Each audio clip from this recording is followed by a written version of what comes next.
Welcome to CramerSez. CramerSez. Be part of the show at CramerSez.com. Interact on Twitter at CramerSez. Now.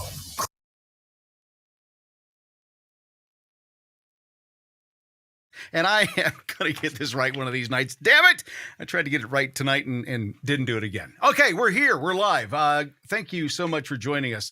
I don't know what happened to the intro there. I got to give the producer 50 lashes. Hey, it's Friday Night Live. CramerSez Friday Night Live. And you can watch us right now if you're seeing us elsewhere on Twitter, YouTube, Twitch, and Rumble. We do this every weeknight at 10 o'clock, but we decided to jump in at 9 o'clock tonight and do an extra hour because of what's been going on in the last few days with Trump and so on. So the phone lines are open, 877-619-3899, toll free, 877-619-3899. And yeah, we want to hear from you tonight. If you didn't know, who sponsors this? Well, you're going to hear about it now. It's Tusk. They are the free speech browser by conservatives for conservatives. You can get it at tuskbrowser.com. You can learn more about it at tuskbrowser.com. And you can download for Apple, Android, Windows, and Mac.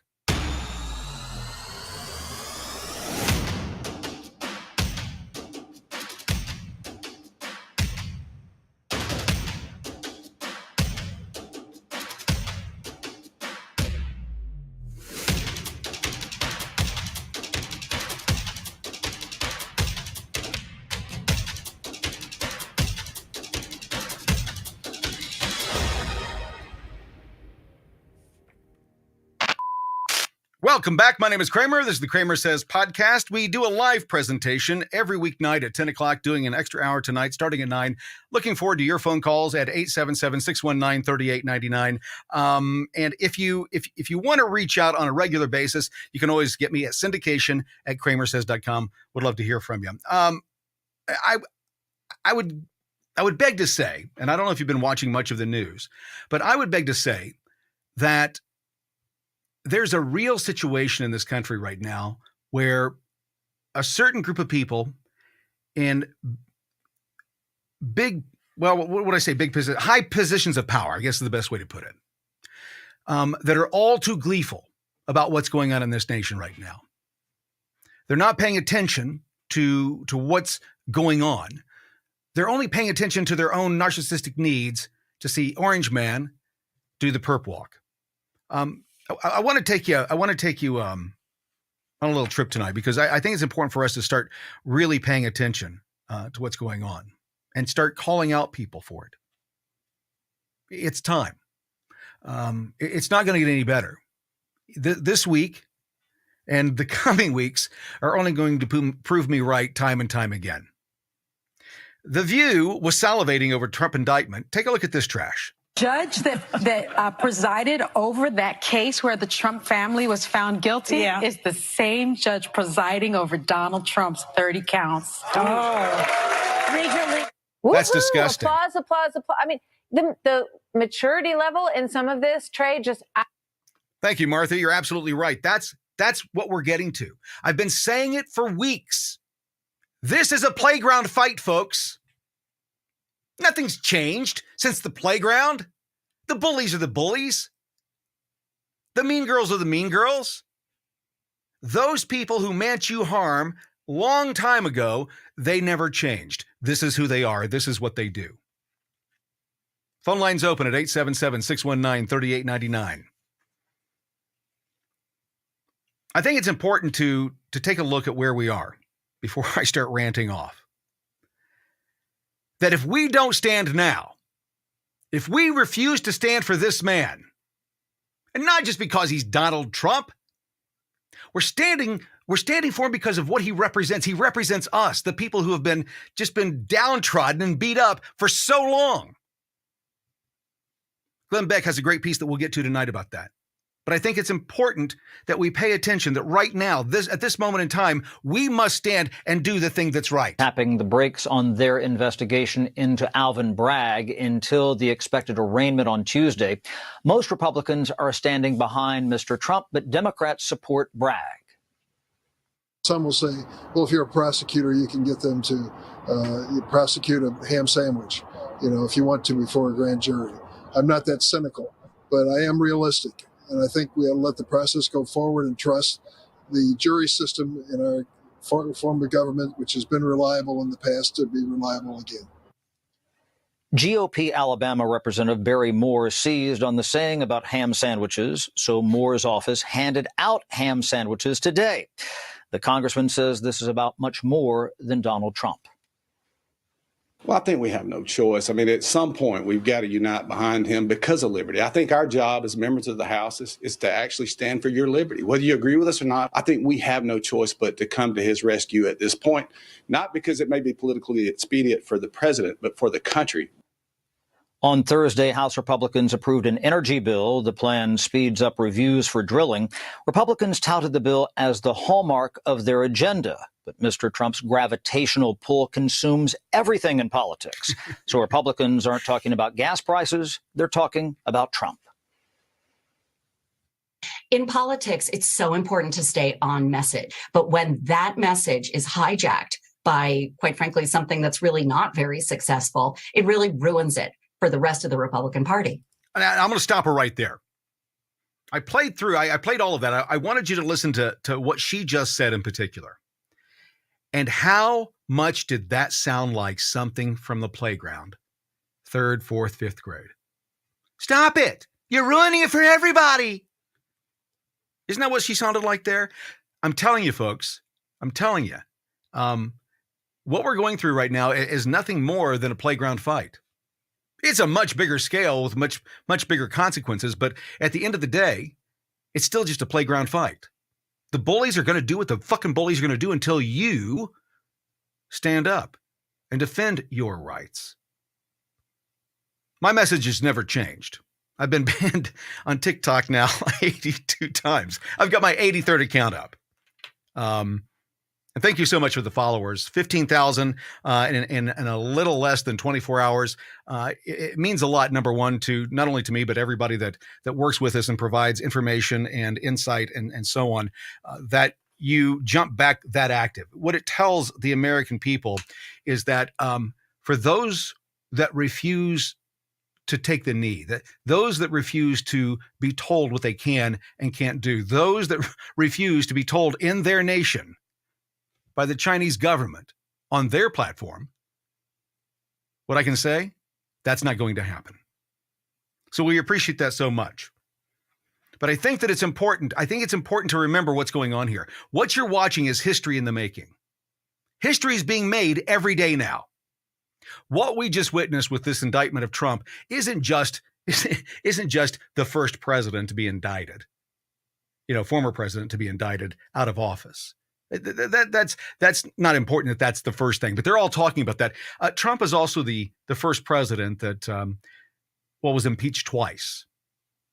First, he was the first president whose home was raided by the FBI.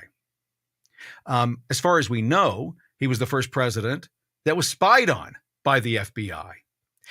As far as we know, he was also the first president whose elections were interfered twice by the FBI. So I think that Glenn Beck hits it out of the park today when he said this. Trump is no longer a man. He's no longer just a simple man. He's become a symbol. Listen closely. Trump is not even a person anymore. He is a symbol. He is a symbol of the average, everyday guy that keeps getting screwed every single time. Watches other people screw up big banks, screw up their companies, and get away with it. Doing stuff that they know if they did, they'd be in prison for 20 years. But because they're not part of the elite, they get away with it. Donald Trump has taken arrow after arrow, and that's why this is the way the average American feels tonight. And there's going to be 100 million people that will walk on broken glass and through fire to vote for someone other than this corrupt banana republic administration. That's it. The American people are picking sides. What we warned about at the beginning of this bullshit in 2020, what we said was going to happen, what it was going to lead to because of the authoritarian actions that our government was taking, we said then, this will happen. If you don't slow their fucking roll, this will happen. And what's happened? That's not a rhetorical question. The phone lines are open, 877-619-3899. We want to hear from you. We want to hear what you have to say on this issue because it's imperative. It's imperative that the American people start talking about this because these motherfuckers, these idiots in Washington and in the state offices are going to get people killed because people will only take so much. I love the tweet that Clay Higgins put out today. Let me see if I can find that real quick. I think it's important to know what's going on here and be able to interpret what's happening and get people to understand that what Clay Higgins, when he makes these statements, the following statement, let me see if I can actually get this up on the screen because I think it's important for you guys to see as well. It's not just me talking about it, but I think that you need to see it as well. There we go. What you've got to understand is that Clay Higgins and other men like him are not just representatives. They're not just regular men. They're warriors. They've seen the carnage of war. They don't talk about it lightly. They don't throw around violence lightly. When the quiet man speaks, you better fucking listen. Clay Higgins is one of those slow-talking quiet men. And the comment that he made, let me see if I can get this loaded up real quick. This is my first time doing this on the fly, so we'll see if it works. But what let's see, is that it? Is that it? I don't know. We'll see if we can get this here. I should have had this better planned out, but we'll just do this. We'll do it this way. There we go. Okay. What I find interesting is that these idiots have decided that they're going to subjugate the American people. And there are a group of Americans, myself included, hopefully you as well, that don't want any part of that and will not allow it to happen. This right here is what Representative Clay Higgins said today. We, the people, see right through the Bragg is a political pawn in a game he's too stupid to comprehend. He's a peon, a fat zero. The anti-American left is going to fuck around and find out. In the end, Trump wins. I want you to listen to this. This isn't a threat. This is the way that the media is going to read this. It's not a threat. It's a fucking warning. There's a big difference between a threat and a warning. Do you know what the difference is? Let me explain it to you. The difference is that if I tell you, I hate your guts, I'm going to come over there and I'm going to kill you, that's a threat. I've just threatened you. You have every right to sick the law on me. Do what you got to do. But if I warn you, if I tell you, you come through that door, you're coming into my home, and I'll protect it with my life. There's nothing in here that's worth your life. I'm telling you now. And they come in anyway, that's not a threat. That's a warning. That's what this is right here. This is a warning from a warrior. A man who knows the carnage of war. They don't throw around these claims of being traitors lightly. This isn't political theater. It's not what the left is doing. We're warning them. This is what's going to happen. Do I know anything specific? I do not. I know one thing. I know the American people, our heritage, we were built on revolution. We're not going to let a global elite, bunch of fucking global Nazis, come in and tell us what we're going to do. We threw out the most powerful king the world had seen at that point in the 1700s. King George, he ruled the world. He did not rule those 13 colonies. You have a choice, people. Clay Higgins has made his choice. Representative Higgins is ready to act. He's telling them, he's giving them the warning. If you march into my yard, if you cross that threshold, if you come into my home, there will be consequences. This is not a threat. This is a warning. Now, there's been a lot of talk on social media. I've gotten into these conversations as well as, well, if we do something, they'll just use it as an excuse. They're not waiting for an excuse, folks. Trump has been indicted. The real president of this country is going to be fingerprinted next week. His mugshot taken. Treated like a common criminal for winning an election and having the gall, after it was ripped away from him, not to form a military coup, but to use the legal system of our elections to take power. And they've used everything since day one, everything, to get him out of office and not be able to run again. First it was, well, he's a sexual predator. Remember that? He likes to grab women in the pussies. How'd that work out? We saw through that. But some people got, I don't know about this guy. He's not an establishment guy. And by the way, this is how rhinos talk. I don't know. I don't know. He's not really one of us. And I know he's not one of them, but it just doesn't seem like I don't think I want to put my faith in this guy because I don't think he'll put up with our shit. These are the conversations behind closed doors about Trump. You saw what happened after the 2022 midterms, right?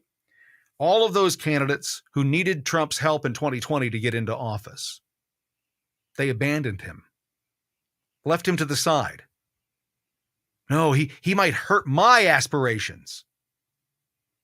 He might do something that puts me behind the eight ball, and I don't want to do that. I think that we have to be serious here. We have to look at we have to look at the situation for what it is. It is a pivotal moment in history. The left has made their decision. I've been saying for the longest time, and I know that some people get pissed off at me, some friends get pissed off at me because I harp on this from time to time. There is no Q. You're aware of that, right? You waiting for Q to come save you now? Trump's been indicted. Is it going to happen over the weekend? When do they step forward? When do these magical people behind the scenes that are fighting for our rights harder than you're willing to, you won't take to the streets? Because you might get in trouble. They might use it against you. They're not waiting for you. They're going to do what they're going to do. Every time I see a story in the news, the lone woman down at the Manhattan office at Trump's deal, I believe she was at the DA's office, that area, was arrested with a knife, and she was screaming at people and yelling at people. And I go, okay, I don't believe it. I don't believe she's a Trump supporter. There's no reason for anybody to go down there. Are there crazies? Yeah, there's crazies on both sides.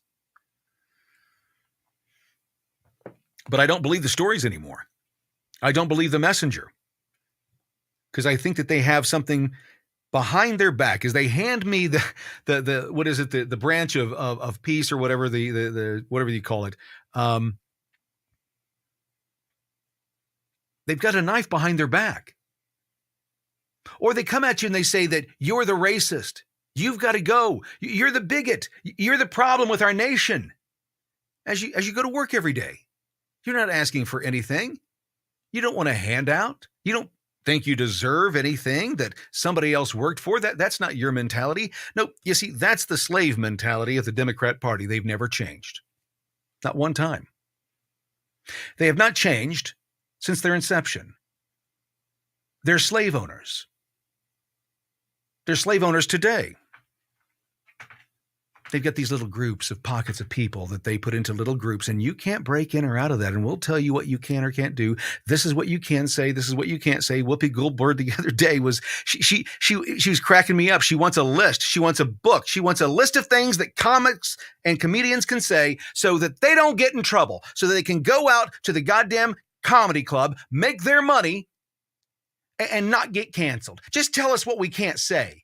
That's what Whoopi Goldberg on The View, live on national TV, asked from all the woke folk. Just give us this gift. Tell us what we can say.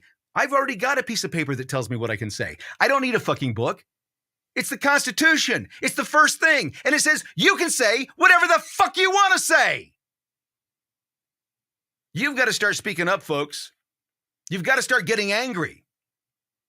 The system is fucking you. Trump was right. They're not after him. He's just in the way. He's the speed bump to us. They keep telling you what they're going to do, what their agenda is. Oh, we're going to come after your kids. Yeah, we live a lifestyle that doesn't allow us to have children, so we think it's upon us to teach your children our lifestyle. Where are you doing on that? Are you involved in that? Does that matter to you? Are you thinking that maybe they'll call you a name, they'll call you a bigot, or they'll call you a xenophobe or just the phobic thing? Let's look at the issue that's going on right now. The last 4 school shootings. Have you seen the stats on that yet? These 4 young men all had issues. This last one, the girl had issues. Doesn't know what her sex is. They didn't know what their sex was. They were trans or bi. They were into this. We don't know what our body is. Or not bi. What's the other one where it's I'm genderless. I can't remember. I can't even keep track of them anymore. The last 4, and we could go back and probably find others, but every time we find one of these people, they lean left. Go find me a mass shooter that took their AR-15 that belongs to the NRA. Go ahead. Go Google it. It's free. Won't cost you a dime. Go do it. Spoiler, you can't find one. Hasn't happened. It's not our ideology. Go find me a conservative. I don't know. Republican candidate for office that went and shot someone because he lost an election. Go find me that. Spoiler, we can't. But you can find a Democrat who did that in the last election in Las Vegas. He got upset because a reporter in town reported on him and broke some news right before the election. He lost the election, and so he killed him in his driveway. Didn't hear about that, did you? That's part of the machine. That's part of what they do. Democrat slave mentality tells you what you can and can't say. That's why Whoopi Goldberg is still the slave. Yeah, I know I might get in trouble for that, but she's a slave mentally to the system. What can I say? What can I say? What can I say? She has no idea. She's been blinded by their ideologies that she can say whatever the fuck she wants to say. And if she had more balls, if she wasn't so worried about her career, that's what she would do. I've got a permission slip.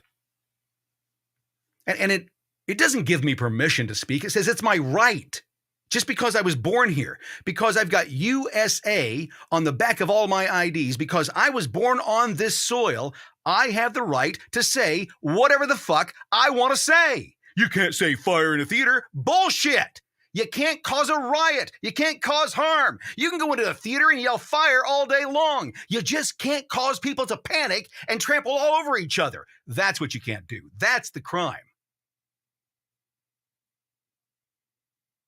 It's important to know the distinctions in the law because they like to throw that kind of shit out at you and say, well, you can't do this. Yeah, you can. I have the right to say whatever I want to say. You can't defame people. I have the right to say whatever I want to say. There may be consequences. I call your mom a cunt at Christmas dinner. I can guarantee you there's going to be consequences. You're probably not going to allow me to come back to Christmas dinner next year. I probably won't even be invited to Easter dinner if I call your mom a cunt because there are consequences. But you have the right to say it. Well, Kramer isn't consequences like cancel culture. There's a difference. If I call your mom a cunt and everyone on your block decides to not have anything to do with me, okay, I can get that. You all know each other. But when half the country has a problem with it, that's cancel culture. It's let's see if we can get as much out as we can possibly. Let's see how much damage that we can put on them. And this is what it brings out. This is what it brings out in people. Judge that presided Watch over the that Glee! case where the Trump family was found guilty is the same judge presiding over Donald Trump's 30 counts. That's what you do. That is what you do on the playground. Oh my God, did you hear about Martha? She got in so much trouble because her parents found out that she's been drinking beer on the weekends. Oh my God, isn't that great? Same kind of thing. Listen to the juicy news I've got. I'm going to tell you about our common enemy over here. Folks, I've probably told this story way too many times, but I think it's worth telling is that one of the reasons that I'm the way that I am and that I don't give two fucks what people say is because I moved a lot. My dad was a minister, evangelical minister, holy roller. That's the way I was raised. Went from church to church. Sometimes I would go to three schools in the same year. Happened once. That's tough. When you go to 14 schools over the time that I was in school, and I jumped ahead a year and got out a year early, when you find out that through that term, I went to 14 different schools, I was the new kid a lot. And here's one of the things that really hit me. It took me a while to understand this, but I would move from one place to another. And from time to time, I would keep in touch with people. I would start writing letters to kids and, let's keep in touch or whatever it was. And I was always the one that carried it on. I'd write the letters and I wouldn't get one back. Then I'd get one back 4 months later. Then I'd write another couple letters and not hear anything back. And then finally, they were gone forever. And I finally realized, why am I trying harder to be a friend than they are? Because if they wanted to be a friend, they would. That's why I say about these politicians. If they wanted to fix things, they would. They have the power. We've given them the power. But when you're the kid that you're going to, the first time I got bullied, I didn't even know what was happening. I didn't even realize what happened. I got bullied and I was crying and I didn't like it. And so I told my dad, and my dad was, he was a boomer. And he came back and he says, well, you got to deal with it. You got to tell him that he can't do that anymore. So I did. And he hit me. Not my dad, the kid. And then we scrapped. I was always a little bit bigger than the majority of kids in school until I was in about 7th, 8th grade. So I was a little bit bigger. Just a tad, just enough to where most people would mess with me. My point is this. Life hasn't changed since then. The lessons I learned then are the lessons that I bring now, that we're dealing with the exact same people. We're dealing with the bullies. They didn't change. They didn't grow up and decide like they do in the movies, well, I was a bully, right? I was a bully. I'm sorry about that. And I want to be the nicest. They don't do that. I've said it time and time again. The bullies have never changed. They didn't realize the errors of their ways. They always got what they want because they're fucking bullies. And they're everywhere. They're not just in politics. They're at your job.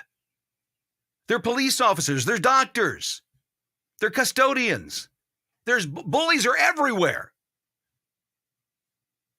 And there's only one way to deal with them. Because they don't have any power.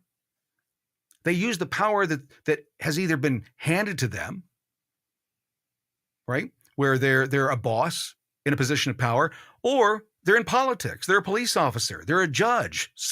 They can still be bullies. Let me ask you this. We've been talking for the last several years about, defund the police and yada, yada, yada, because police officers, they're just too dangerous. That's been the argument. And I believe that a lot of what we see from our police officers is not so much that they're tyrants. I think that a lot of them are uneducated on civics. And our school system, well, that issue comes from the educational system. Because I'm all too aware of what my responsibilities are to this republic. I'm all too aware of what my rights are. I know how to defend my rights. These police officers today, when you talk to them about the Fourth Amendment, they kind of understand it, but you did this or this or this, and now I'm going to come in because I've got the right to do that. No, you don't. And if you really understood civics, you would realize that. So we've talked about this for a while. And suddenly it dawned on me that the police officer, the one with the gun, is the protection for the state, but the lowest common denominator. They're the muscle. They don't have a lot of power, but when these guys up here need something to be done, they call on these guys down here, and those guys go do it because that's their job. Protect the state. Go out and protect the state. If we can have police officers that overstep their legal boundaries, and we want to march into the streets and defund the police, don't you believe that those police officers or people like them could have gone into politics and are already there? And that's why we can't get these problems fixed, because it's corrupt from the top down and bottom up, because the people at the top no longer hold the people at the top accountable. And when they're not held accountable, just ask Mexico or any third world country, they'll tell you the money rules everything. It has nothing to do with the law anymore.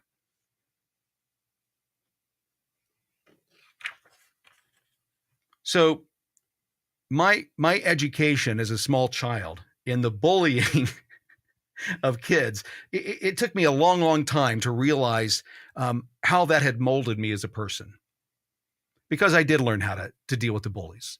The first way is to smile at them and try to at least alleviate the issue. When they pushed, and I said, you don't want to do that, that's no different than, I believe it's right here, right? It's no different than this right here, this Clay Higgins. It's no different. I would say the exact same thing. Fuck around and find out. I would say what he's saying. I would give the warning. I'm not threatening you. I don't want to harm you. I will react if you try to harm me, though. The American people have to wake up. We are in a pivotal moment in our history. That's why Clay Higgins said this. This is a man that is a warrior. As I've said before, every soldier that I know that has actually seen, served active duty and was in action, they don't talk about it or take it lightly. And when a sitting U.S. representative comes forward and says that the current administration, the people that are currently in charge, are traitors, that's what he's saying here. When he says that, you've got to take it with the weight of who he is and the position that he's in. This would be no different than our founding fathers, the writings that they wrote prior to doing what they did. Folks, things in this country will not get better until you expect or demand them to get better. I'm a real big believer in manifestation, meaning that if you want something, you put it into the universe. You say it out loud. You say it's going to happen. You continue to work toward that. You tell everybody that will hear you as you're working toward that, this is going to happen. And what happens is they get faith behind you and they bring people in. And all of a sudden, you've got a phone call. You wanted to talk to somebody. You've got a phone call from someone because you put it out in the universe. That's how it works. It's the same with change. If you want change in our nation, it's going to be more than talk. You're going to have, or thoughts. It's going to have to be more than watching somebody else's videos. You're going to have to start speaking your mind and taking action. At the state level, start demanding that your legislature stand up for you and do what's right. Oh, I live in a blue state. Then move or go do it there. Don't blame that shit on, I live in a blue state. You chose to live there. You can move. I know, that's flippant. But let me put it this way. When my taxes got raised in Indianapolis, I went and raised my voice. I made sure that people fully understood how I felt about it. Did it get changed? No, it didn't get changed. There's a lot of hot air. But I made my voice heard. I didn't just let them fuck me. That's like, it's like somebody taking it, you taking it in the rear, right? And you're just like sitting there, just taking it like there's, oh, what was that? well, I don't like that, but it's worse than maybe they might do something worse if I speak up. That's what you're thinking. That's what they're expecting you to think. And 80% of you will do that your entire lives. 80%. 80% of people will do whatever they're told by an authority figure without ever questioning it. They know that. 80%. That other 20% are the ones that you see in the streets. The Matt Gaetz, the Marjorie Taylor Greens, Jim Jordans. They're the statesmen that we have that are listening to the American people and saying, listen, we got to do something, because they see the writing on the wall too. When a sitting U.S. congressman comes forward and says what Clay Higgins says here, when you see this in print, when you see what they're saying, these are the warnings of revolution. This is how it starts, right here. If you read the Federalist Papers, if you read the writings of the time of the revolution, this is how it began, folks. This is how it began. And I'm sure that Clay Higgins didn't intend to be the first voice, but he's really the first shot we've heard so far in this culture war. A warrior telling you, fuck around and find out. I don't know about you, but if Clay Higgins decided to saddle up and ride, I might have to hitch a ride.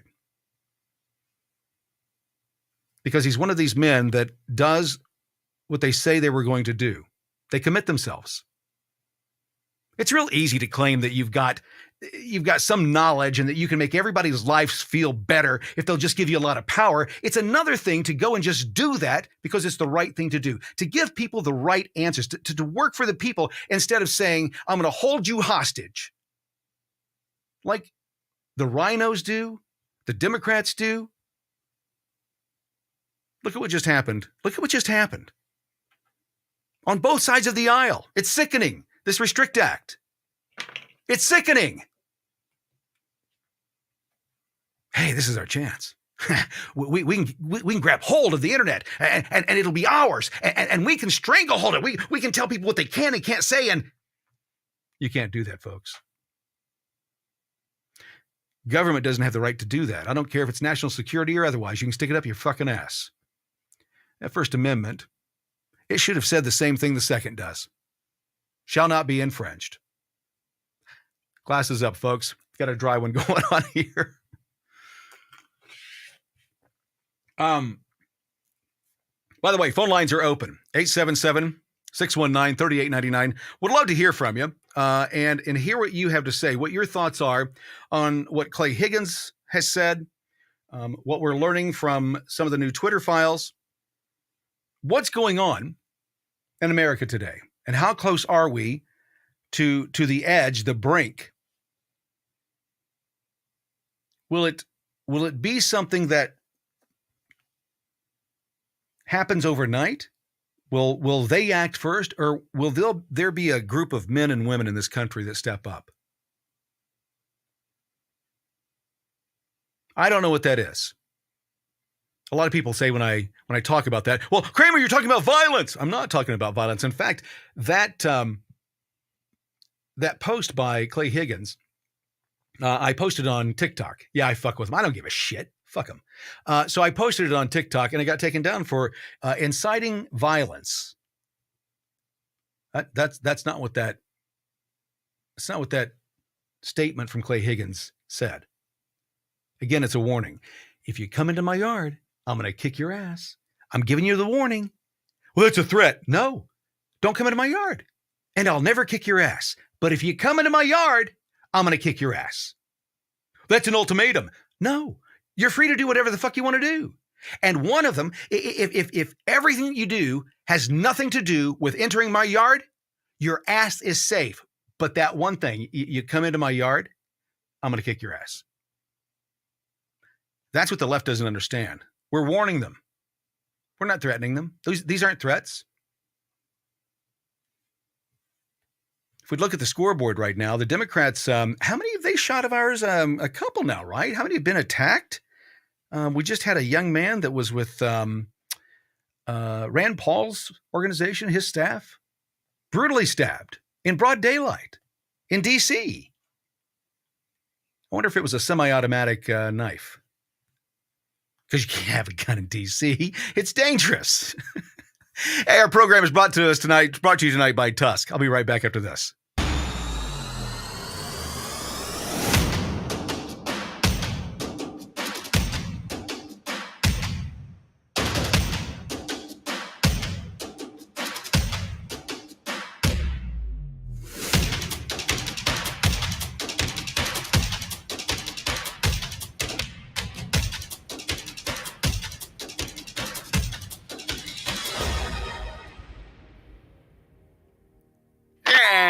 Welcome back. My name is Kramer. This is the CramerSez Live, Friday Night Live. You can watch us on Twitter, YouTube, Twitch, and Rumble every weekday night at 10 p.m. We jumped an hour early tonight to do a couple of hours on a Friday night to see how that would play out.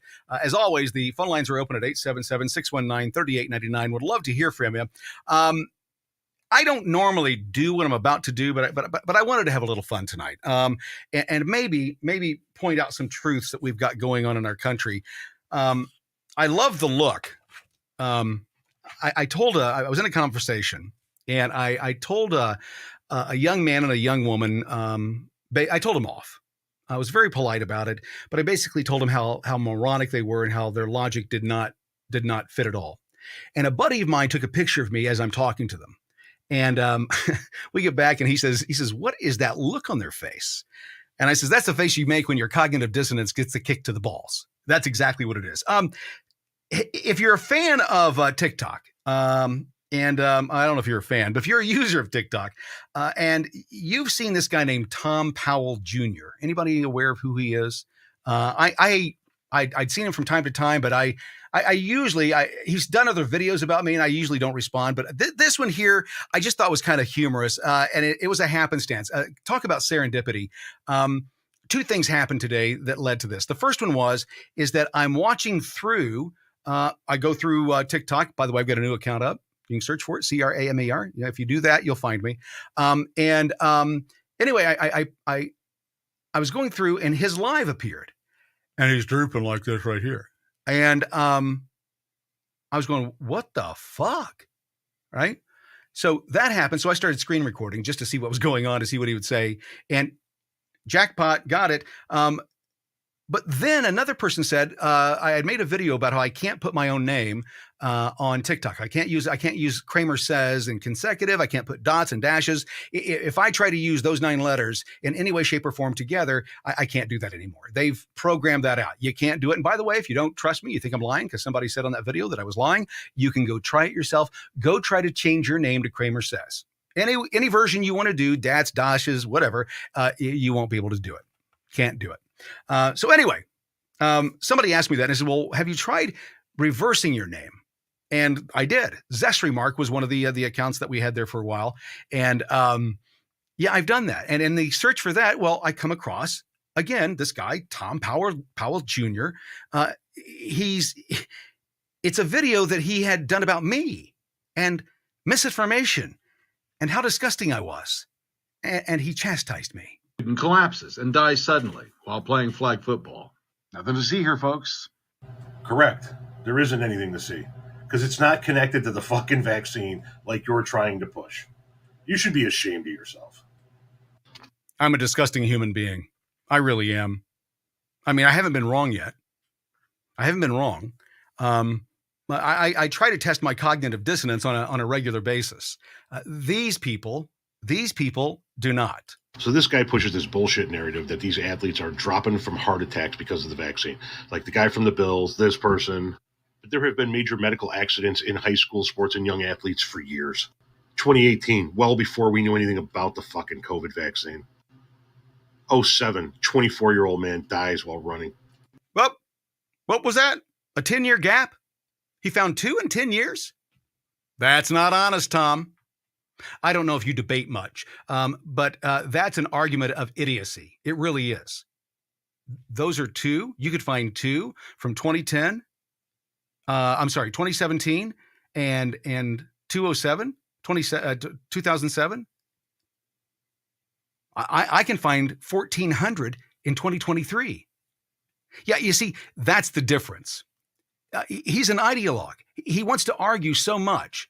He wants to be right, and he's so right at being wrong. He continues. And if people are dropping from heart attacks because of the COVID vaccine, then why haven't 95% of the NFL dropping?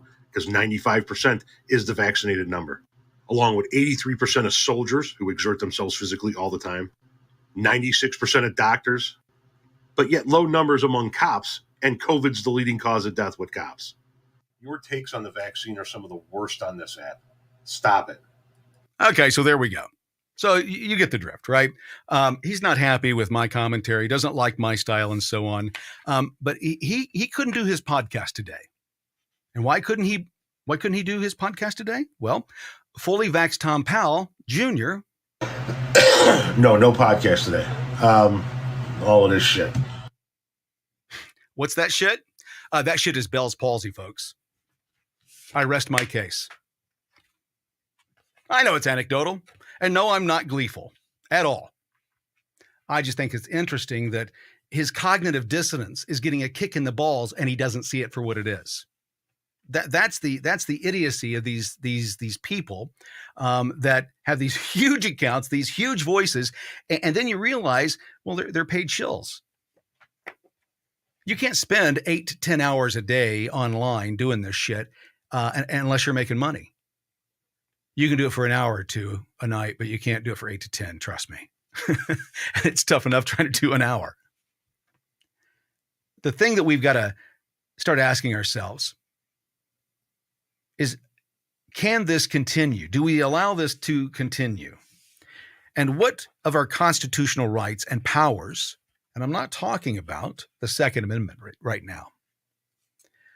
I'm talking about the constitutional right that we have as we the people to define who our government is.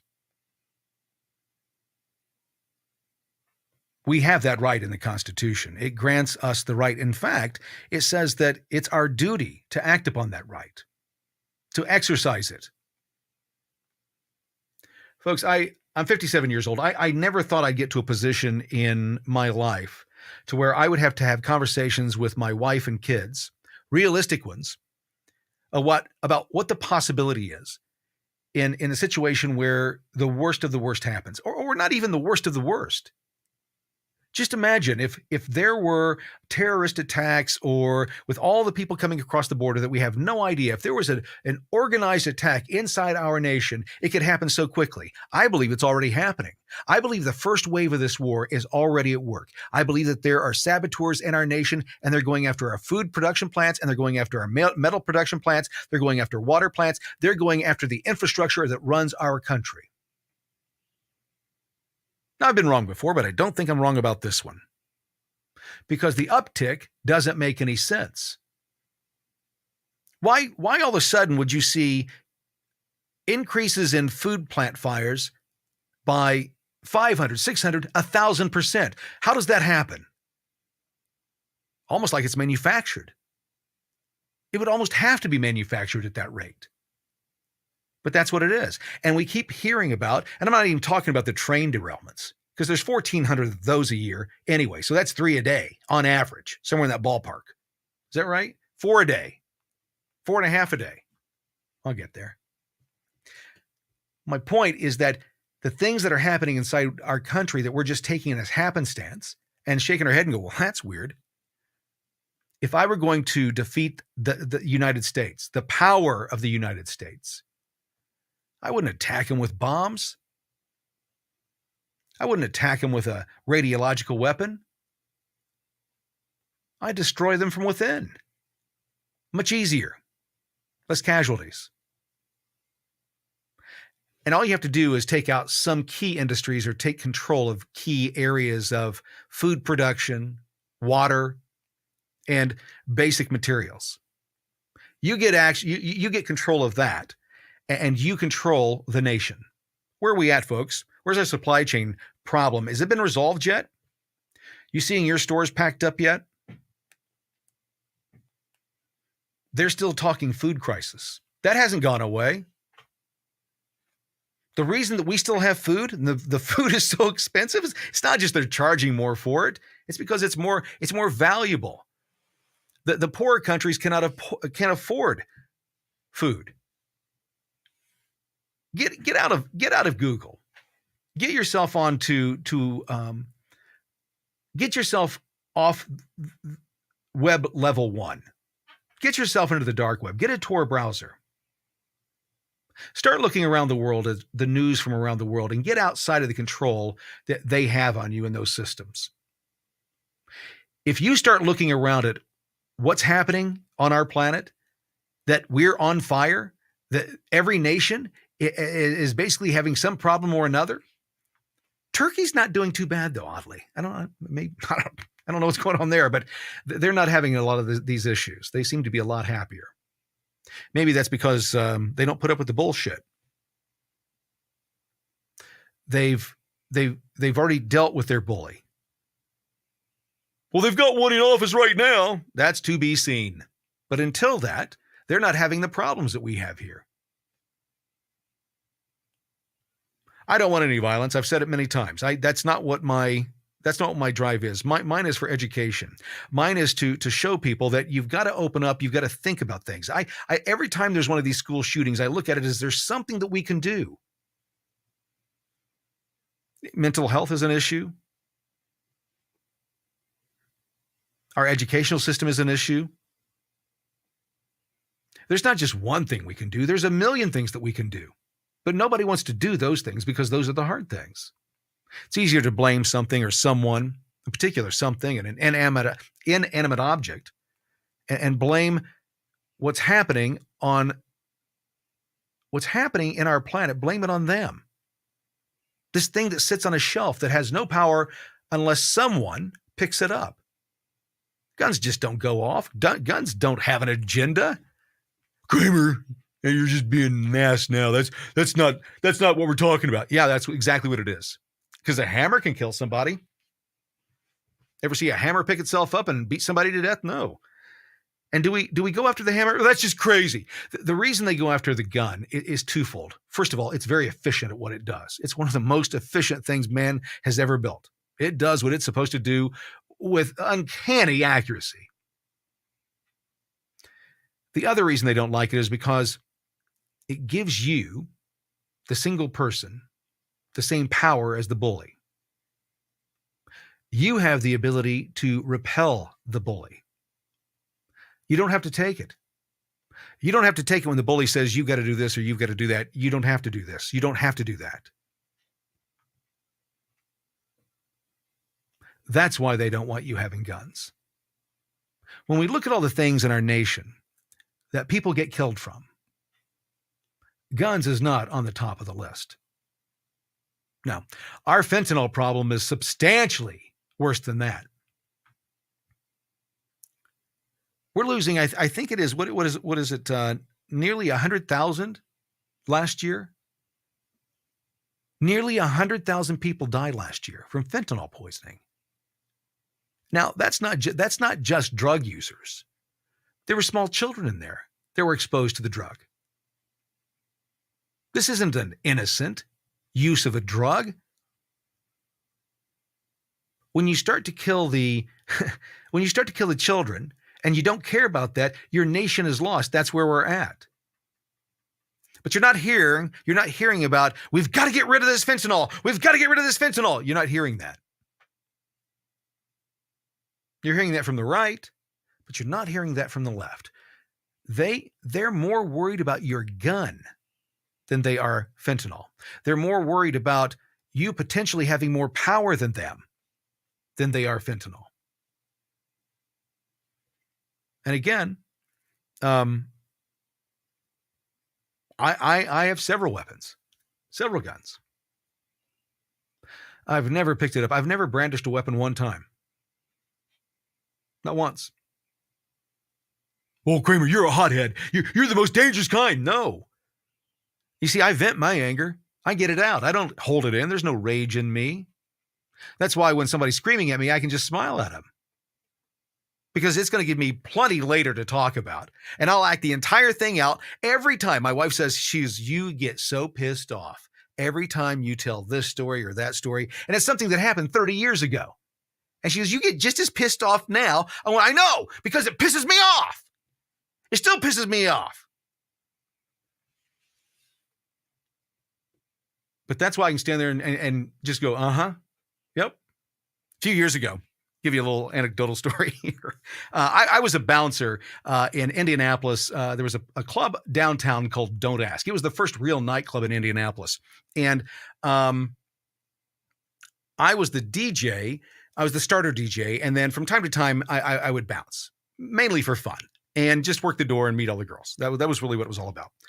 And we had a problem with a guy. And another bouncer taught me this trick of how to take somebody out is you grab them by their neck and the back of their arm, and there's a hold and you can force them out, and they can't move. You've got control of their head. You've got control of their body. You control them. And so we did that a couple times, right? And they were, look at that. We took a guy out. Well, okay, flash forward 30 years. I've got a drone I'm flying in my neighborhood. My neighborhood at the time was $1 million homes, beautiful neighborhood.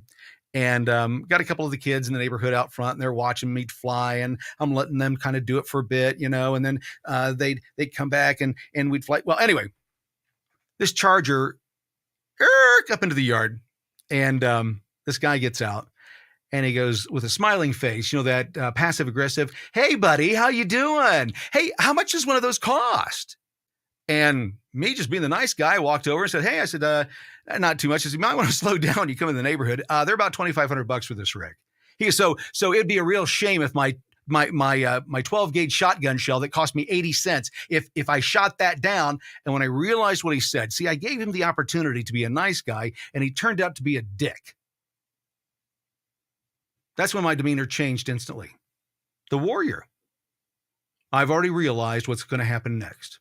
I'm ahead of you, buddy. You're going to do something stupid. You see, I was a bouncer.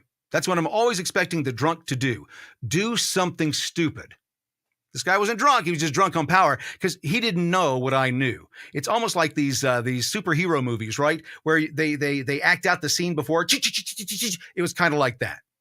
Because if you've been a bouncer, and bouncers will tell you, they know you're going to act before you act. Now, they may have gotten punched in the jaw a couple times before they learned that lesson and learned what to look for, but once they got it, they've never lost it. The idiot grabbed for the drone controls.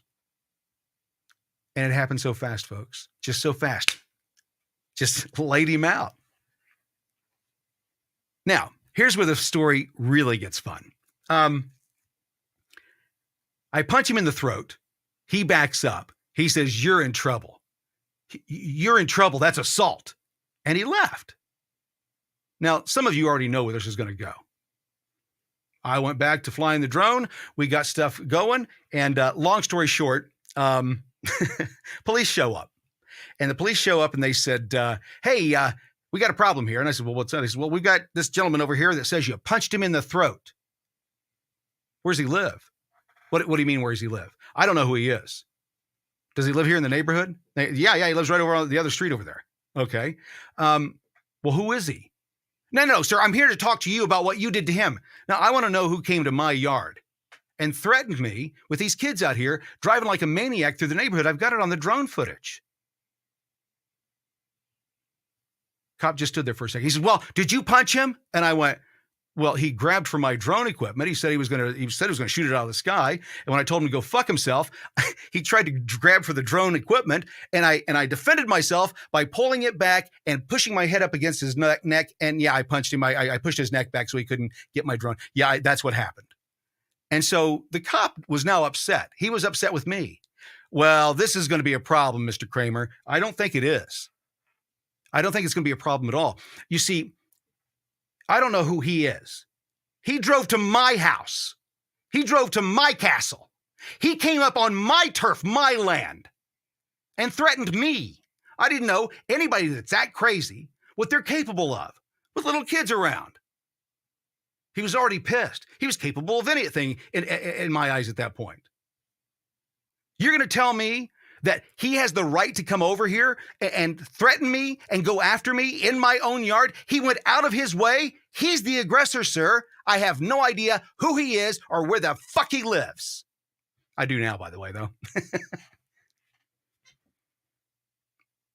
Now, people think that the way that I just talked right there, I'm not mad. I'm not upset. I'm not breathing heavy. I can just, I'm able to do that. I reenact that story. My wife thinks I'm mad. Everybody thinks I'm mad, but you've got to see what happened there. You got to see that officer was so ready to arrest me and hadn't even looked at what my rights were versus his. The bully got his minions to go do what minions do. The minions don't think. And in this case, this officer didn't think. You're on with CramerSez. What's your name and where are you calling from? Hey there, Kim. How are you tonight? I'm doing great. Is this Francis? It's Francis. I'm calling up to beat you up a little. Are you running the kennel there? I am. I'm sorry. I had to put one of the dogs out. Sorry. It's Friday night in the ghetto in Las Vegas. So there's no such thing. Yeah, no, I'm kidding. The reason, I've got a couple things I want to cover with you today. First of all, did you see that there is some transgender guys, ladies on the internet today raising $2 million for transgender care? Well, they need it. If anybody does, they do. Mental health care, I assume that's what they're talking about, right?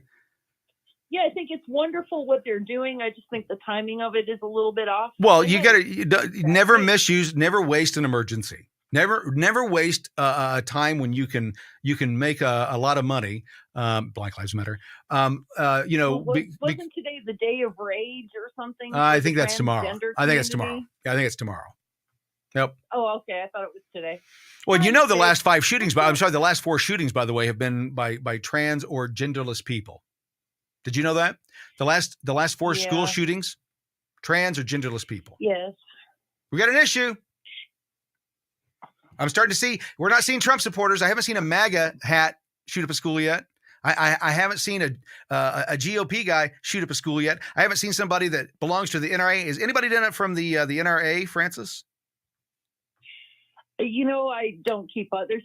No, it's a trick question. No, it's a trick question. Okay, you called to jump down my throat. Go. I did. So I'm one of the very few people in this country. There's about 5,000 of us, or maybe a few more, who have actually stared down the barrel of a gun and said, you know what, my life is worth laying down today because we want a redress of grievances.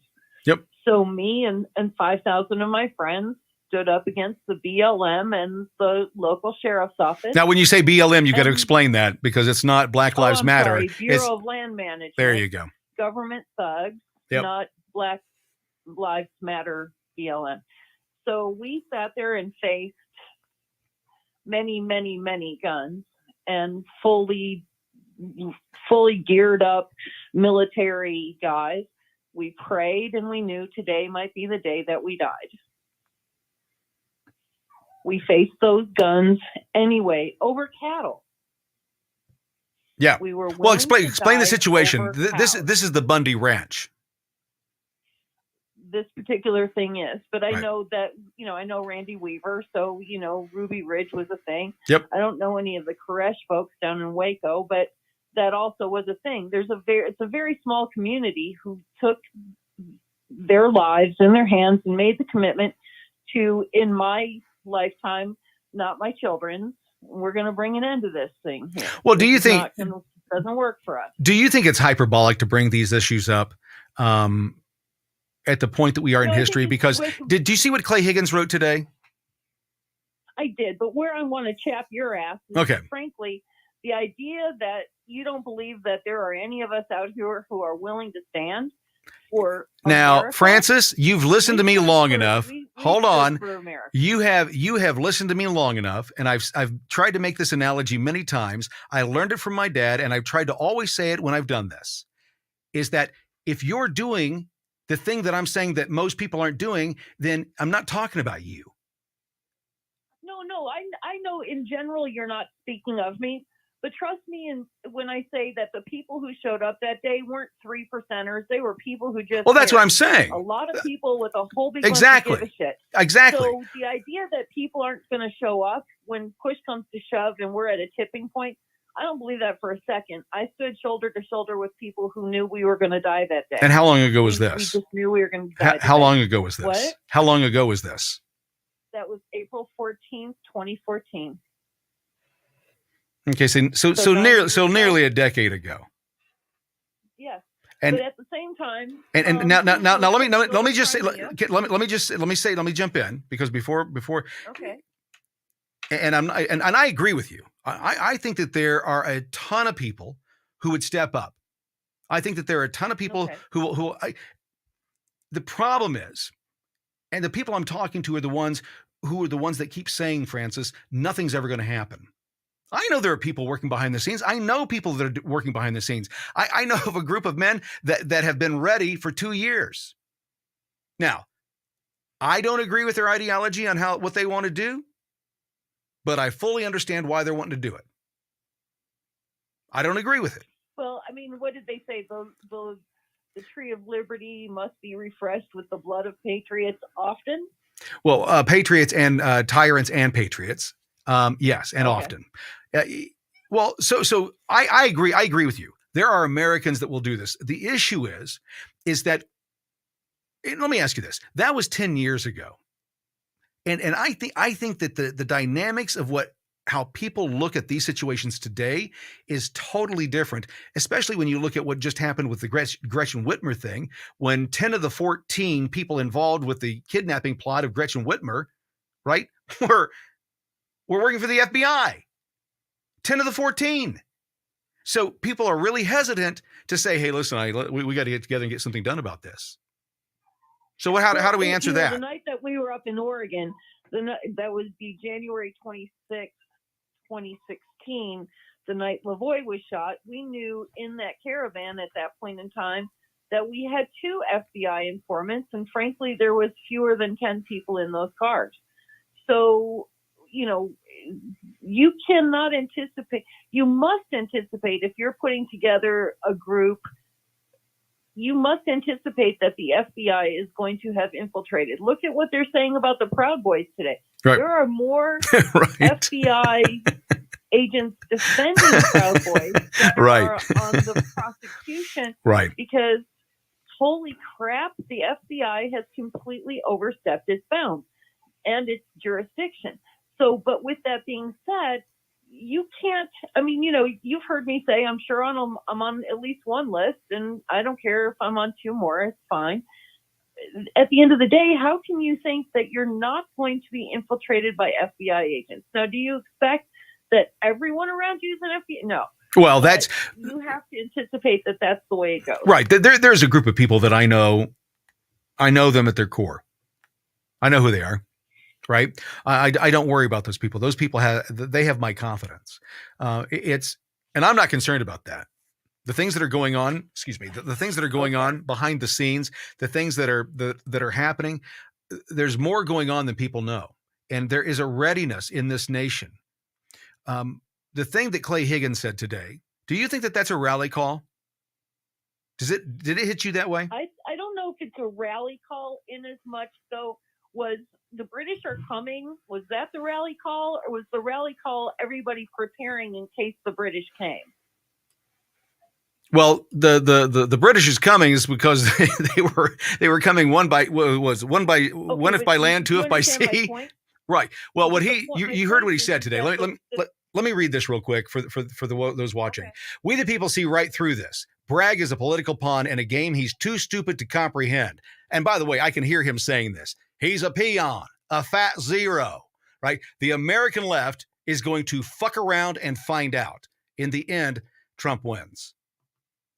Right. But I don't think that he means what my point is that was the rallying call amongst the men and women who, before the British actually came that night, were the ones that set up the phone, not the phone tree, but the Paul Revere riders.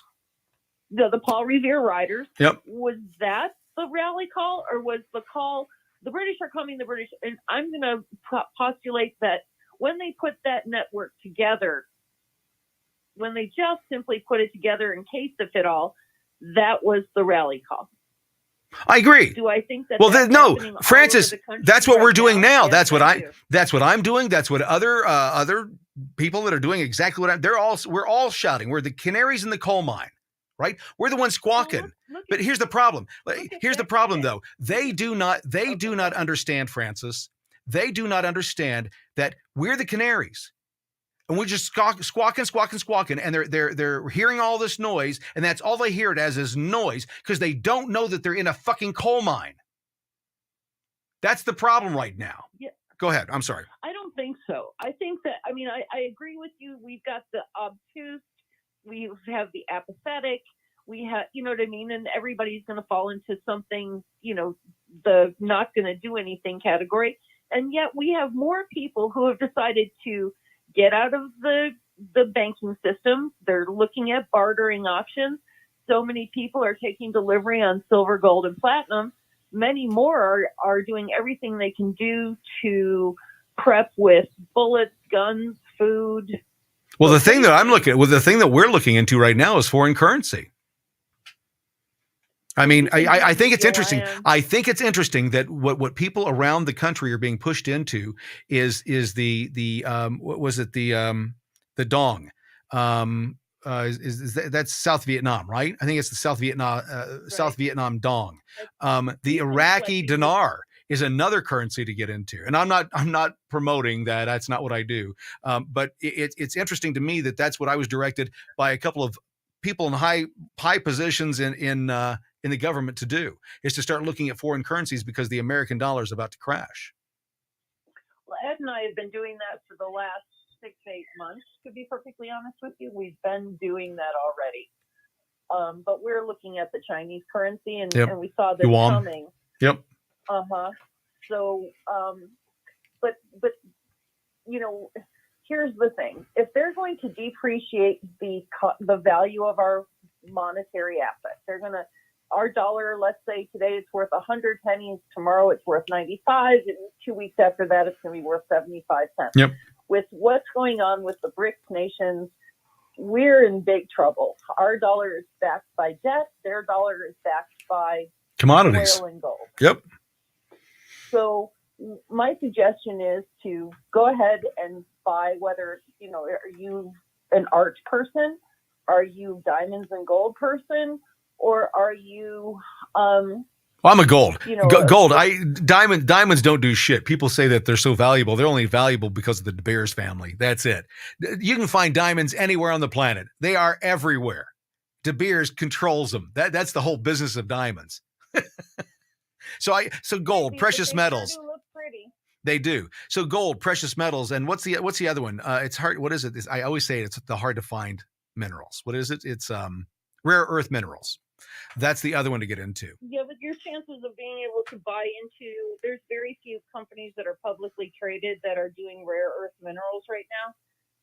But rare earth, the trading of it, though, you can get into that, is my understanding. And again, I don't know enough about that. The investment stuff. I don't know about that. To look into the commodities market coming through Chicago, that might be an option. I'm just not 100% sure that is an option. I don't want to be investing my money in a foreign scenario. Well, let me ask you this. In addition, take delivery, because the idea that you're taking paper is kind of ridiculous in today's world. Well, I agree. Where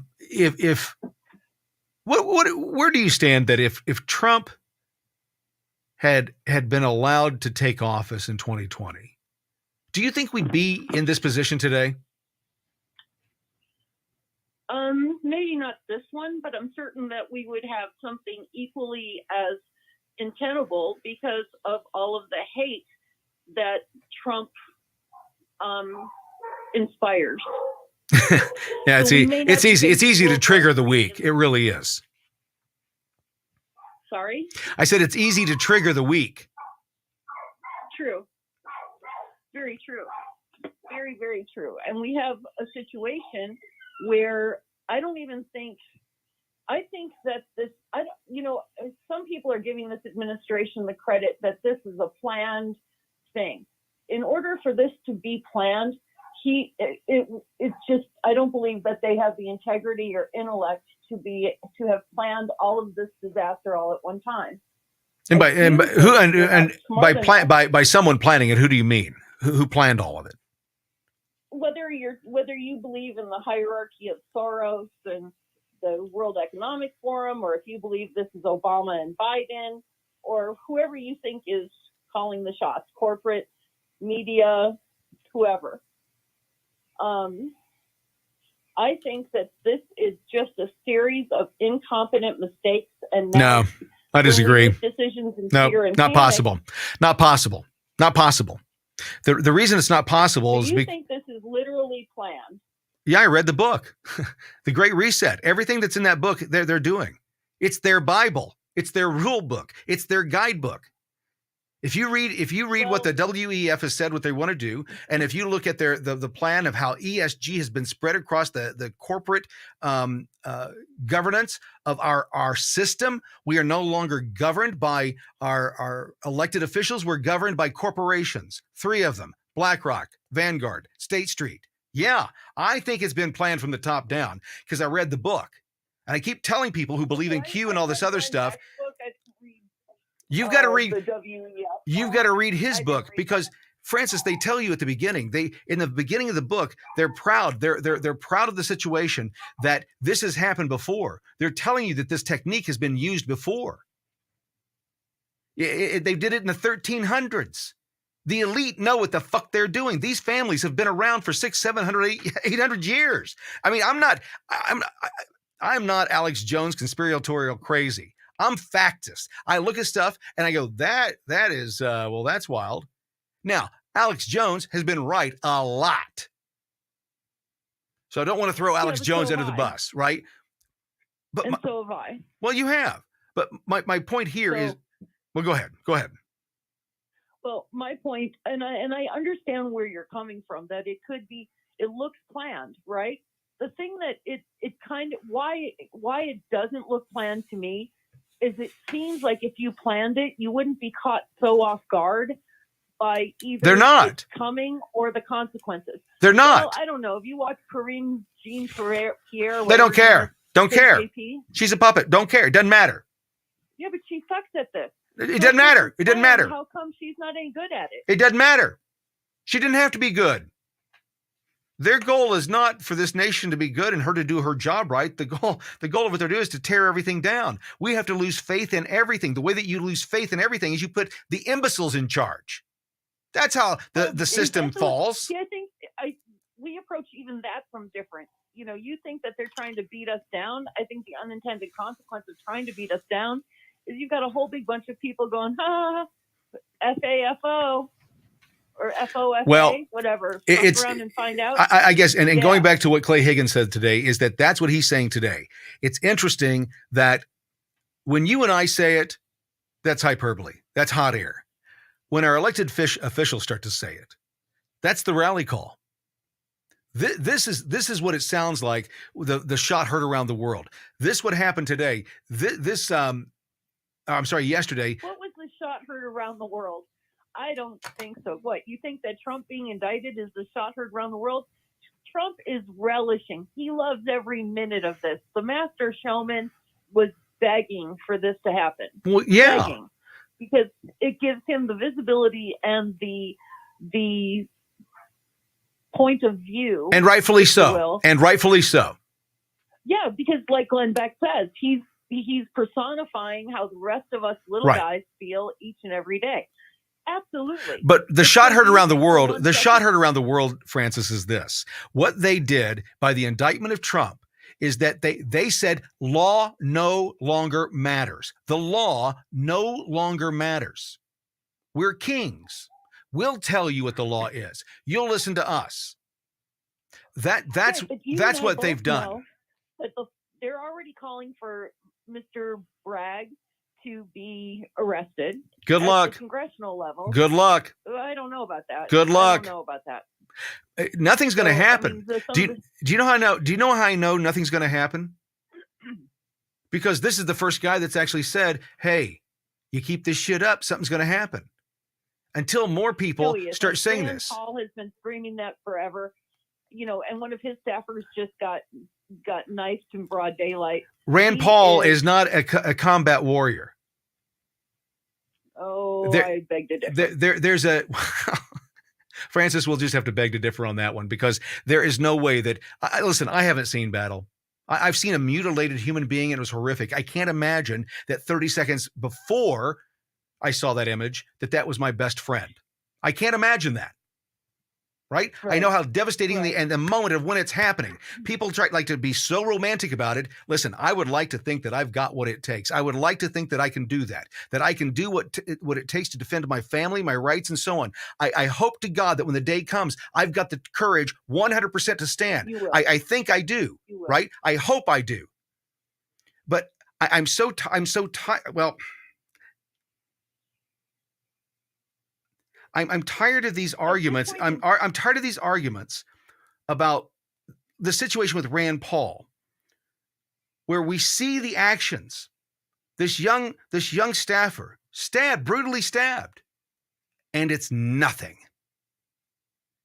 That person didn't exist. They didn't exist. The news doesn't care. The media doesn't care. The American people don't care. They don't see it what it is. By the way, Rand Paul was attacked as well, right? Right. Okay. But look at it this way, okay? So today, in my day, because, I'm me and we're in legislative session and this is crazy, but I've got to prepare. I'm taking a month-long trip in a few days. So I have things I've got to do. So I went to the mall and there were hundreds of people, maybe thousands, I don't know, of people in the mall just doing their shopping, much like I was. Then I had to go to the market because I was out of dog food. So I went to the market. And, all of the carts have been stolen because of all the homeless people stealing the market's carts. Right. So I could only buy a few things. But nonetheless, there's a bunch of other people in there just buying a few things because you can't carry it. There's no buggy. So, but we're all in there just doing what we're supposed to be doing. Then I wanted to get my nails done, but there was a line. So I'm going to have to get my nails done tomorrow before I go to a party. So my point is I was staring around at all these people and like, do you guys not understand that your banks are failing, that we're ultimately going to go to war. We're doing all of this stuff and you guys are at the market. And I said to myself, but you're at the market. Right. So, I understand how the apathy and the futility and disappointment that some of us are feeling. However, I think when push comes to shove, I think we will stand our ground.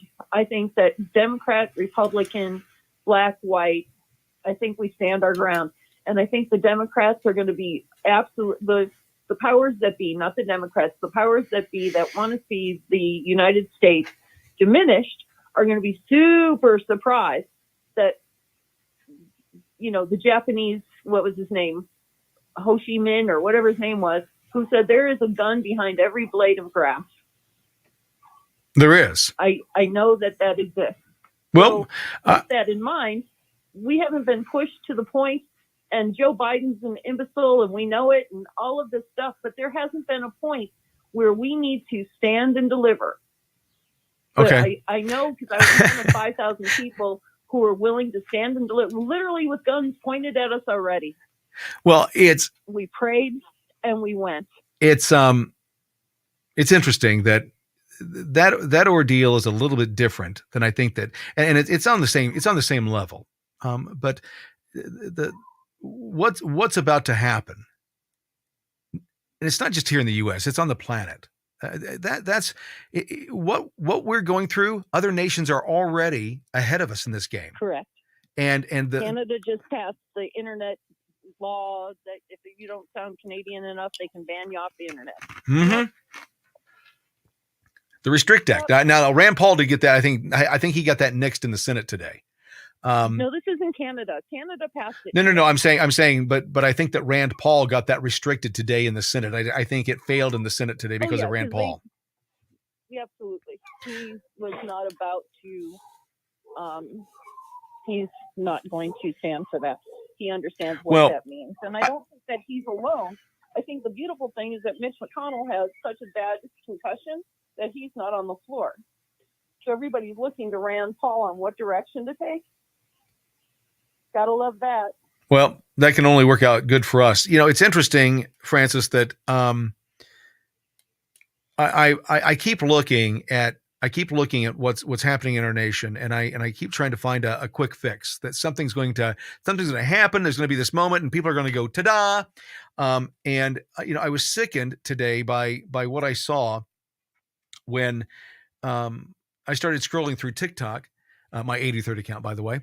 I started scrolling through TikTok, and what I saw on my feed was, for whatever reason, video after video after video after video after video after video of people being so gleeful, dancing in the streets, excited about the indictment of a former president. Listen, if I saw a bunch of people wearing pussy hats. Are you serious right now? How degrading. Yep. The American people are not necessarily the smartest people, and an awful lot of them are called sheep because they simply follow what the person in front of them is saying.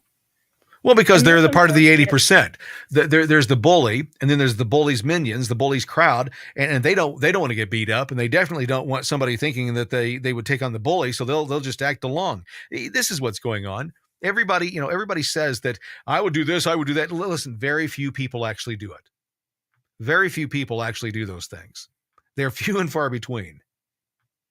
And listen, Francis, I don't know how you feel about what's going to happen next. We've talked about it. But I think they put the pedal to the metal. I think that what they've done is this deal with Bragg is they've decided they've got to get Trump out of the picture.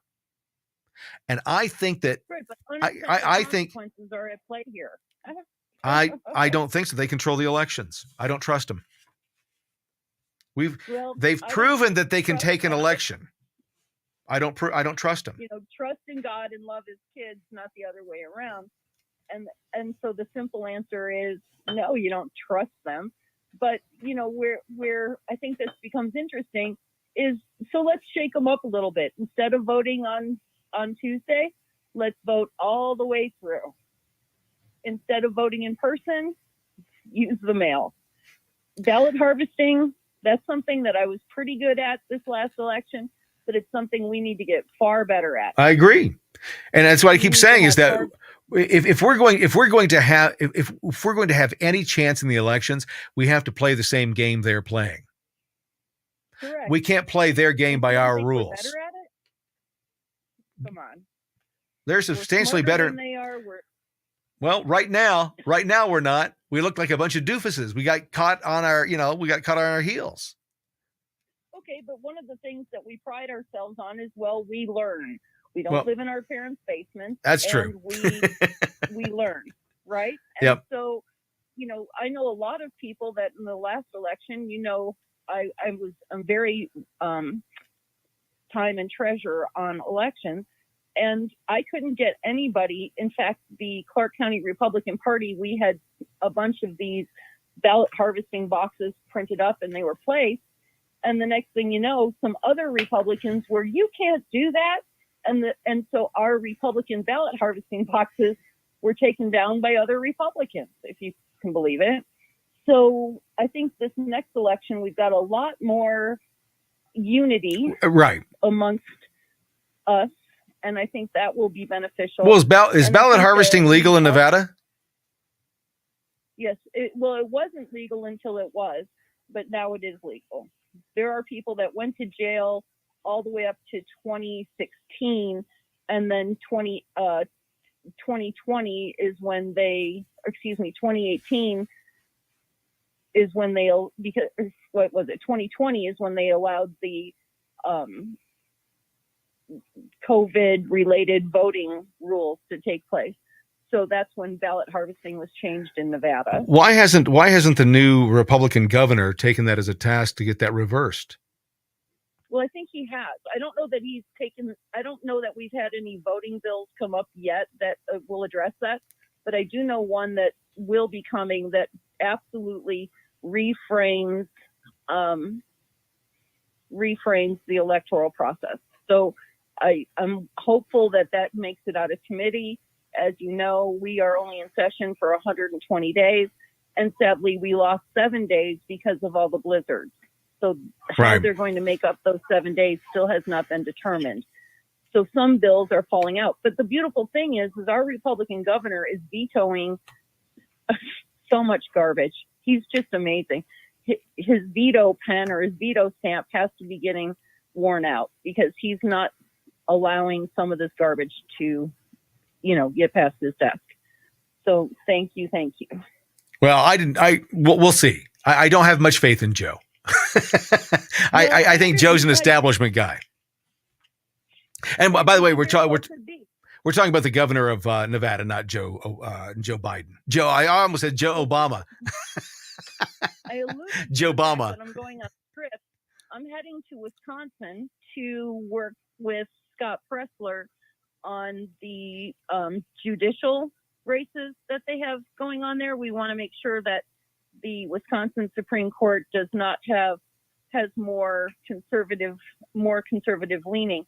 So I'll be going to Wisconsin for about 30 days to work with Scott and helping to improve the chances of having a conservative justice.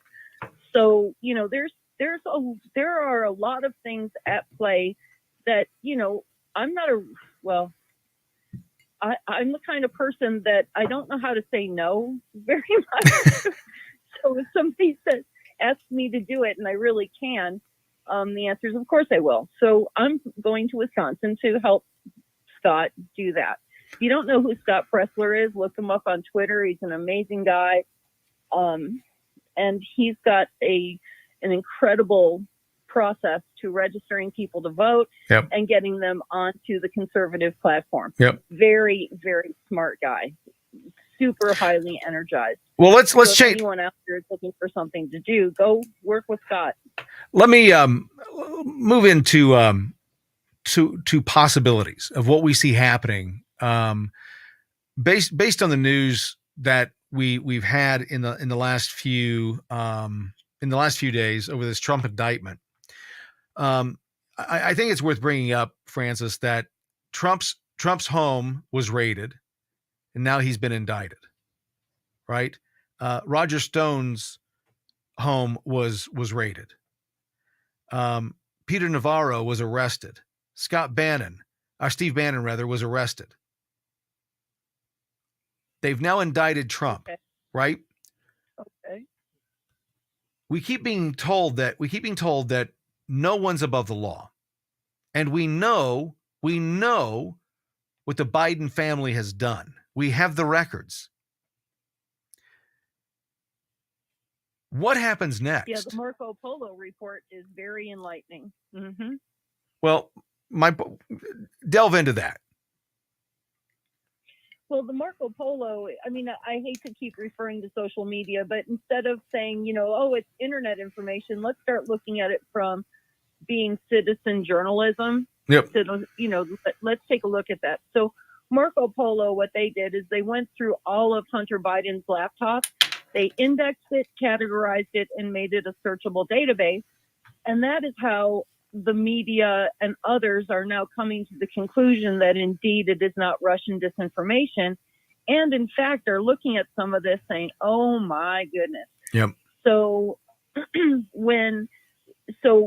I think that citizen journalists like yourself, and to the degree that people are there with their cell phone and they have the ability to document what's taking place, what's unfolding right in front of their eyes, we have to look to the social media platforms to get real real information. So, yeah, Marco Polo, for sure, that he's on Twitter and he went through they went through the entire laptop.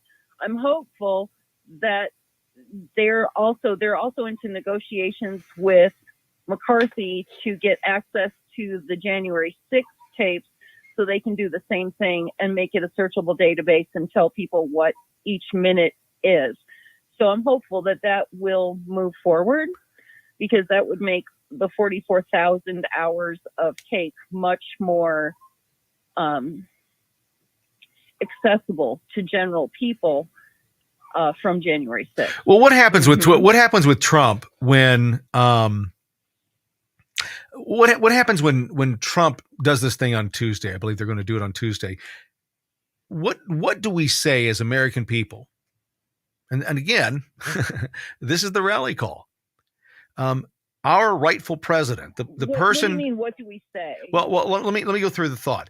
Is that our rightfully elected president has been indicted by the government that said that he would be the one doing what they're doing.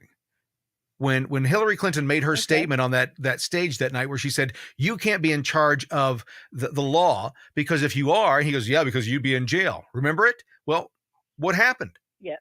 They've done to him what they said he would do to them. When do the American people, the conservatives, and those that are patriot Democrats, they've got to open their eyes and see what this is. Trump is not who they're painting. He's won every time because it's all bullshit. Every claim they've made against Trump to this point has been bullshit. It's been based on a lie every time. See, I mean, I think you and I fundamentally approach this particular issue from two very, very different places, right? You're pissed off and I'm just giggling. I think it's fabulous. I think every move that they're making right now is so good. It's not, though. So much of a benefit for us. Because I'm tired of this chess game. I'm tired of this chess game that's being played with people's lives. It's not for game. It's not for enjoyment. People's lives are being destroyed right now. And Francis, I've been in these political calls where people are going, and I started the show with it last night. I did exactly, I said out loud what the media thinks. I had a lot of things going on today. I didn't have a lot of time to prepare for a show tonight. I'm so glad that Trump got indicted. It gives us something to talk about. Phone lines are open. Go. That's what they do. You know that. I don't agree with it. I think that people's lives are being destroyed. And I think that we've got to stop taking these little wins and little things back and forth, because what's going to end up happening is at some point, someone's going to fire on Fort Sumter. That's what's going to happen. And when that day breaks off, we're fucked. These conversations are over. The line has been drawn. The shot has been heard. That's what I'm trying to tell people. We got to wake up before that happens. If we don't get this 24 election done right, if it's not done properly, if it's not free and fair, I'm sure there's going to be warfare. That's how concerned about it I am. I'm not playing a game. So again, we come at this from two very different places, right? I just am laughing and giggling because the more that the left continues to. But Francis, it's nothing to laugh and giggle about. It's not something to laugh and giggle about. Lives are going to be lost if this turns left. If this goes sideways. I don't see it doing that. Wow. We've already got political prisoners. No. This goes sideways, it's fucked. What's the guy named Shaman guy? He got let out of prison today. They had to. Or yesterday. They had to. Yeah. They're going to retry him. They're going to retry him. Oh. They're not going to leave him alone. He's going back to prison. We'll see. Francis. For right now, the thing that got him out was their incompetency. So no, they lied. It's not their incompetence. It's all based on a lie. That's what I keep saying is that we've got to call it what it is. They're not incompetent. They've got a plan. They've been pushing this, right? So I'm.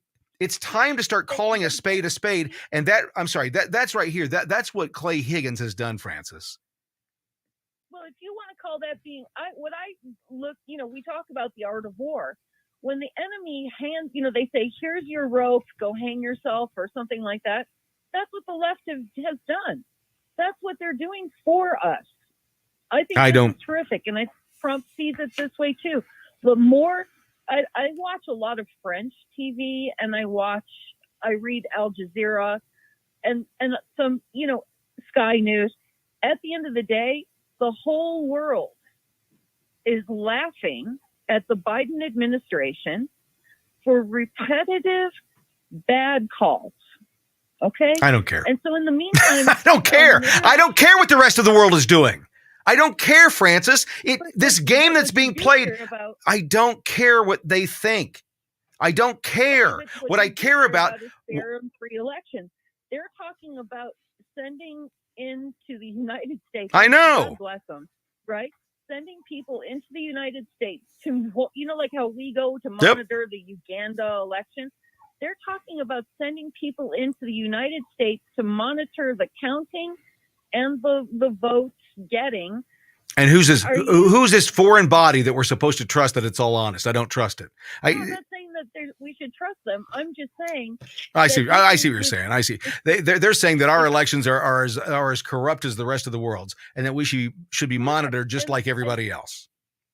So how many times can Joe Biden say that they are fair and free elections, and yet the world wants to send monitors in to make sure that doesn't happen if they think that's just such a slap in the face. It's my contention. It's my contention that what's going to happen is what's going to happen is what's going to happen in 24.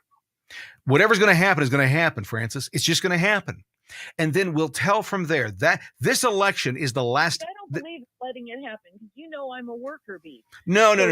What I mean by Francis, get your heart off your sleeve.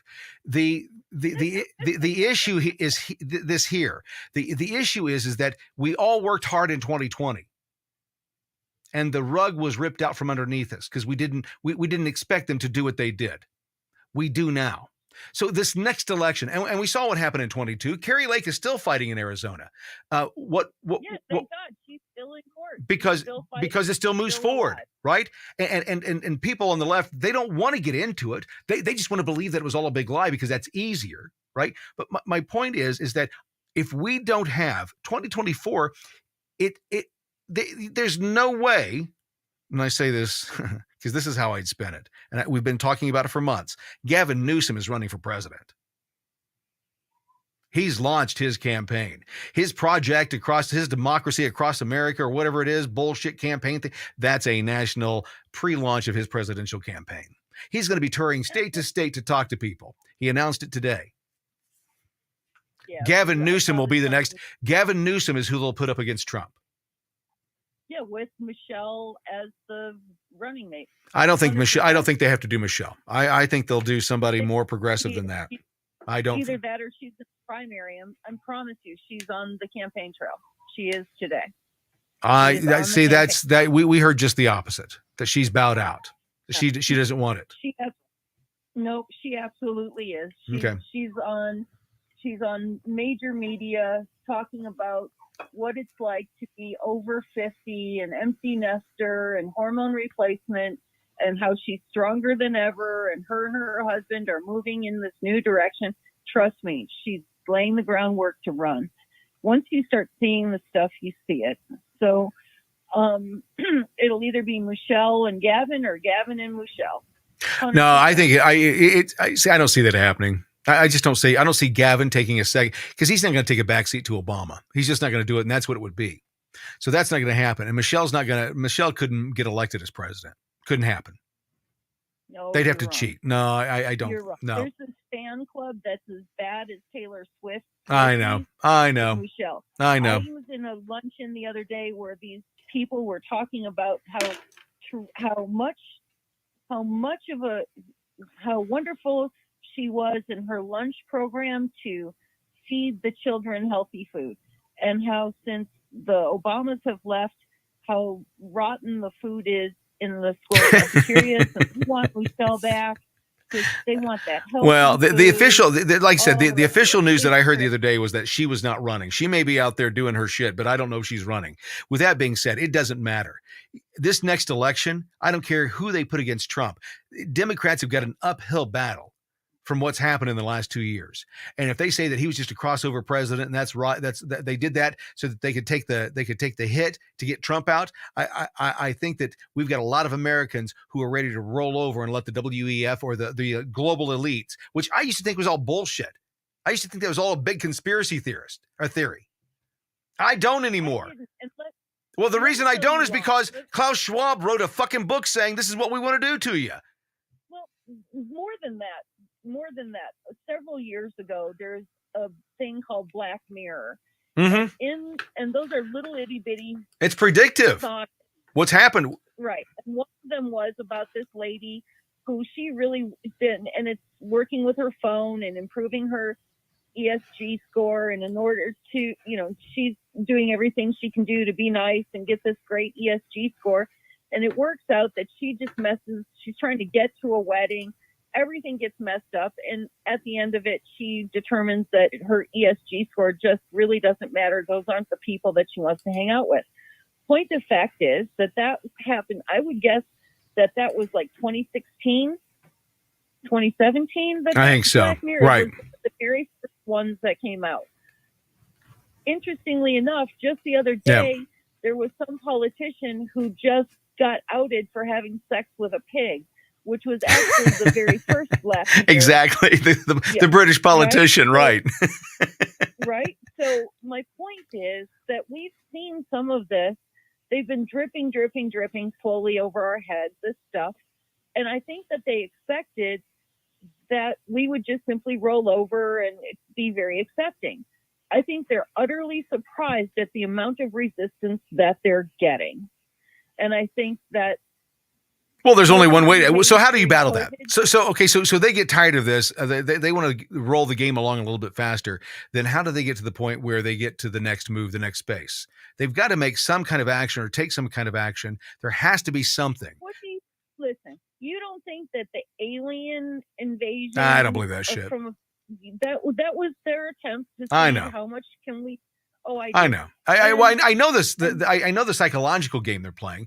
What I'm saying is that there's going to be something, Francis. There has to be something that is the catalyst for the next thing. There has to be the next emergency, because they've shown that emergencies, they can get people to do whatever they want if there's an emergency. I could see them trying to pull off. That's Joe Biden passing away. Say that again. How much do you want to bet that has something to do with Joe Biden passing away? I've been told that he has a brain tumor and that they are doing everything they can do. He has Joe. Are you telling me that Francis? Are you trying to tell me that Joe Biden, that virile man of 70, whatever he is, you're trying to tell me that he's got a brain issue? That he may have a brain issue? Correct. It's hard to believe. That man is the most cognitive man I know besides Hunter Biden. That guy is maybe one of the smartest guys I know. Okay. And you're entitled to that opinion. But my point is that they're talking actively in D.C. So you're talking about what's the trigger. Well, what happens if Joe Biden dies? Well, we've talked about this scenario. Yeah, no, I think it's going to be something else. You see, the thing is, like this new Patriot Act thing that they were trying to pass, this Restrict Act, which was the Patriot Act on steroids. I think. Where that came from. Say that again. Who sponsored that? Well, both parties did. Well, but if you look at the sponsors, the thing that those guys all have in common are they're all Lindsey Graham friends. Yep. And what do we think of Lindsey? Well, I keep telling people that we got to get these incumbents out, but I get friction back from certain people when I say that shit. He is our Joe Manchin. Lindsey Graham? No, I would give Joe Manchin more credibility than I would give Lindsey Graham. I know some dirt on Lindsey Graham that is just behind the scenes dirt on Lindsey Graham. It is so fucking juicy on Lindsey Graham. And that's why he fucking toes the line between both sides. This is the game that I hate, Francis. This is the bullshit that I hate, because the people behind the scenes know exactly what's going on. They're complicit with the bad cops. Because if they speak up, they may lose their position. And Lindsey Graham's one of them. He's owned. Lindsey Graham, how many times has Lindsey Graham say what? Talking about this very specific bill. And so all of the Lindsey Graham friends are the ones that co-sponsored the Restrict Act. And so you have to say, okay, take it with a grain of salt. You and your friends, anything that comes out of your mouth is not going to be for the benefit of your constituents. There is some sort of complicity in the background of everything that Lindsey does. And Oh, everyone yeah. knows it. Well, but it's So not just Lindsay, it's all of them.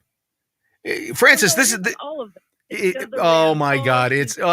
We can talk about a handful. You can't say that no, and there's an outlier, right? If somebody said, hey, there's 100 people in the room, and three of them may kill you, right?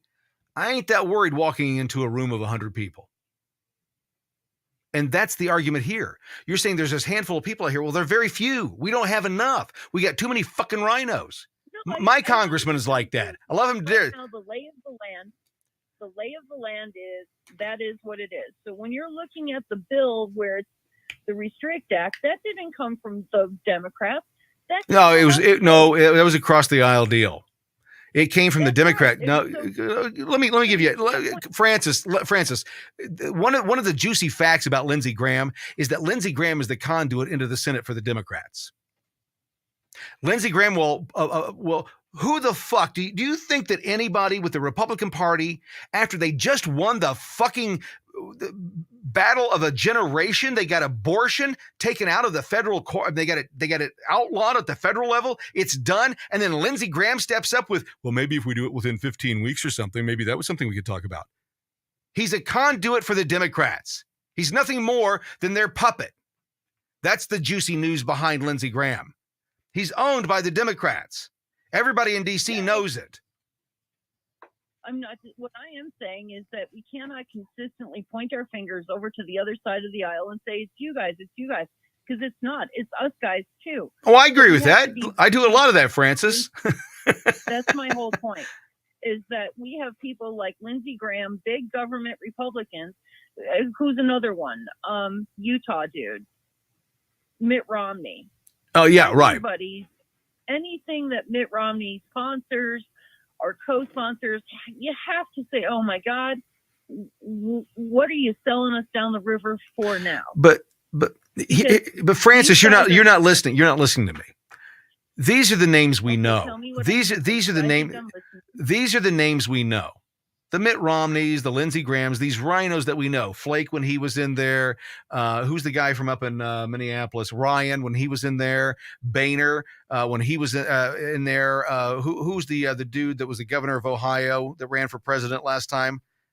What's his? Okay, see all these guys. They're all idiots. They're all morons, right? I may have a storm blowing in. I don't know if you see that. You can't see this, but I live in Indiana, and the big storms that just hit Oklahoma are just now rolling through here. So I may have to cut out of here soon. I get the window open so I can see how much wind's blowing in. But my point is that these men who stand up, Adam Kinzinger's another one, Cheney's another one, right? They stand up. They only have the power from the support of the people around them. They're the bully. It's the other senators and it's the other congressmen that refuse to stand up and say, Mitt, you're wrong. You're wrong. And the reason that I know that doesn't happen on a regular enough basis is that when Matt Gaetz and Lauren Boebert and the others did it, they freaked the fuck out. It broke the fucking system for 15 days. I don't think there's enough Jim Jordans, Matt Gaetz, Lauren Boeberts, Marjorie Taylor Greene. And here's the thing, and I don't agree with all of them either, but I don't think there's enough of them. I don't think we have enough fighters yet in this. I don't think they see us. And I'm glad to see, I can't remember what the gentleman's name was, but he said it was a call to action for Republicans to stand up, not because it's Trump, but because it's the wrong thing. They have bastardized our judicial system. Well, but you see Democrats saying, hey, we don't support this. It's not okay. And so that's my point. Is this not enough of them? While you're angry about it, I love it. I cannot wait to see how long it takes the Democrats to figure out this was absolutely the wrong thing to do at the wrong time. How many lives is it? How many lives is it worth? I don't think it's cost any lives. I think it will. And I think it will. Smart. I think it will. No, I think it will, because here's what I see.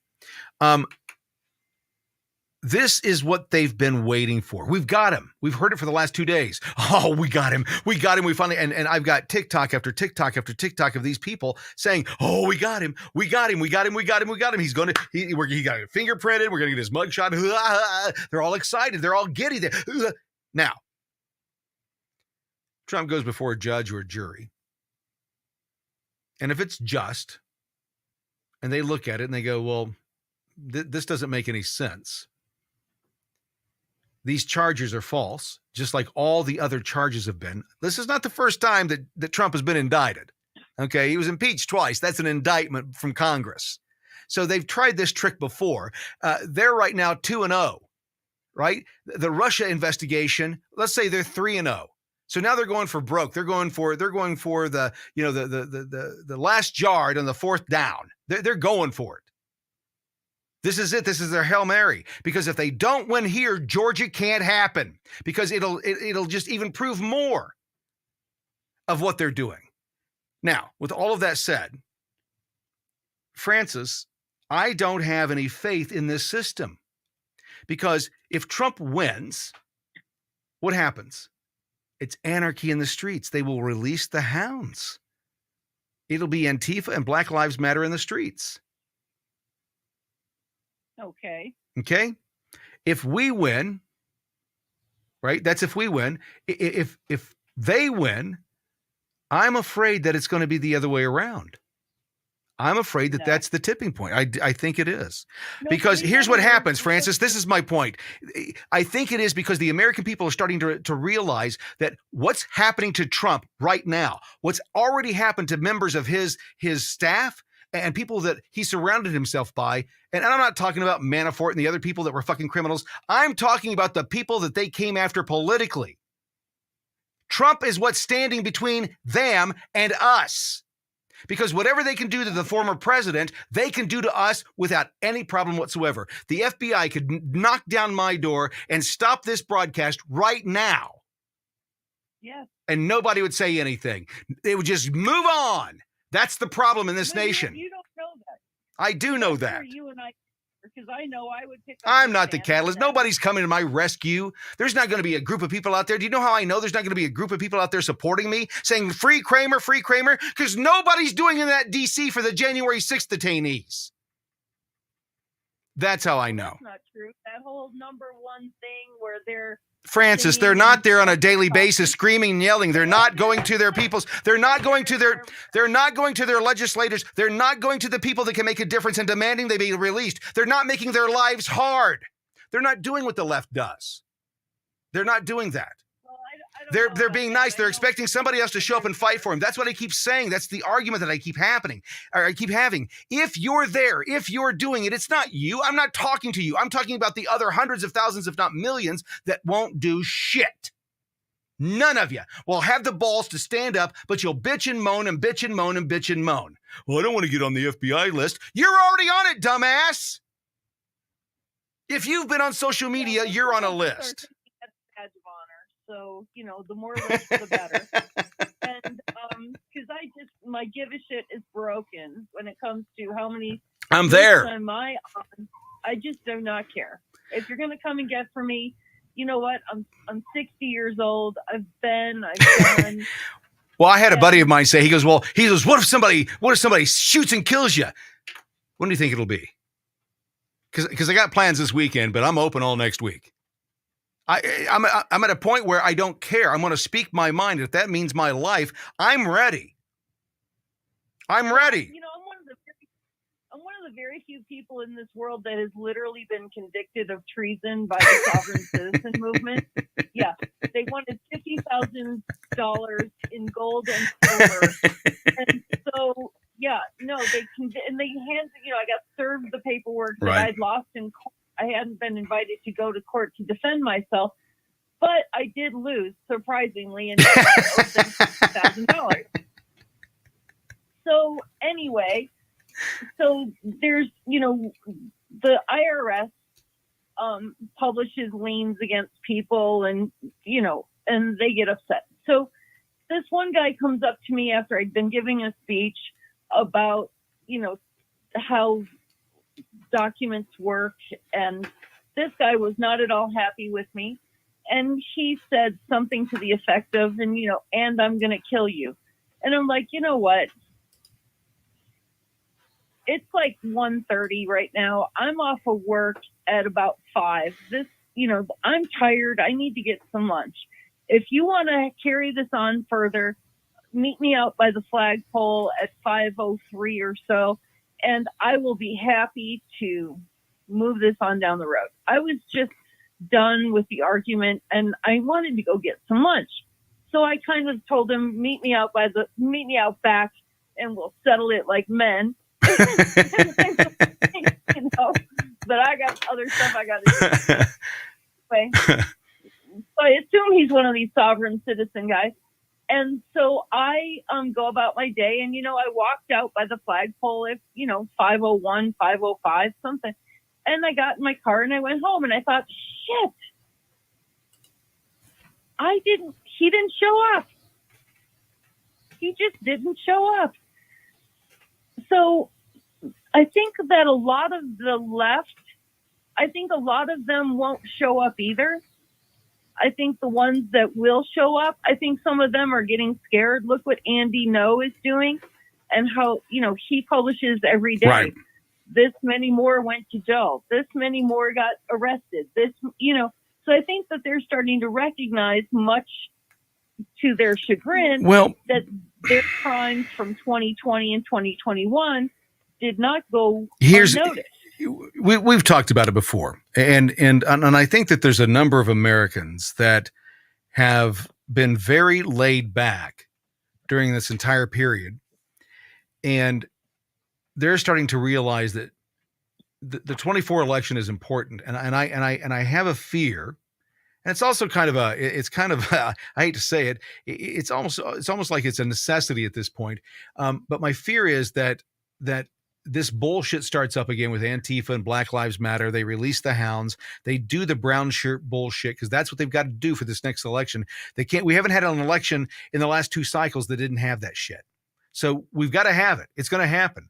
That's how they intimidate everybody. But I think that there's a group of men and women in this country that went overseas and fought for democracy, #democracy. They fought for our nation, potentially gave their lives. They were willing to risk their lives for the freedom of other people. Now, there are debates about all of that, but these men and women did that. They made the sacrifice, regardless of what the reasoning was. They stood up and they did the right thing. And I just don't think that they're going to let our nation slip.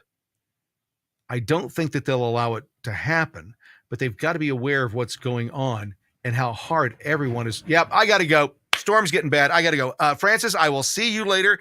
The shit's starting to blow over to outside. I got to run. I'm going to stop this. I will. I'll see you later. Thanks so much for watching. If you want to reach out to me, syndication at CramerSez.com. You can always reach us at 877-619-3899. If you can't get through, leave a message, leave a voicemail, and we will get to it as soon as we can and address it. Thank you so much for tonight. We'll be back on Monday, 10 p.m. We'll see you Monday night at 10 p.m. right here, everywhere that I am. I'm out of here. Get more at CramerSez.com. CramerSez.com.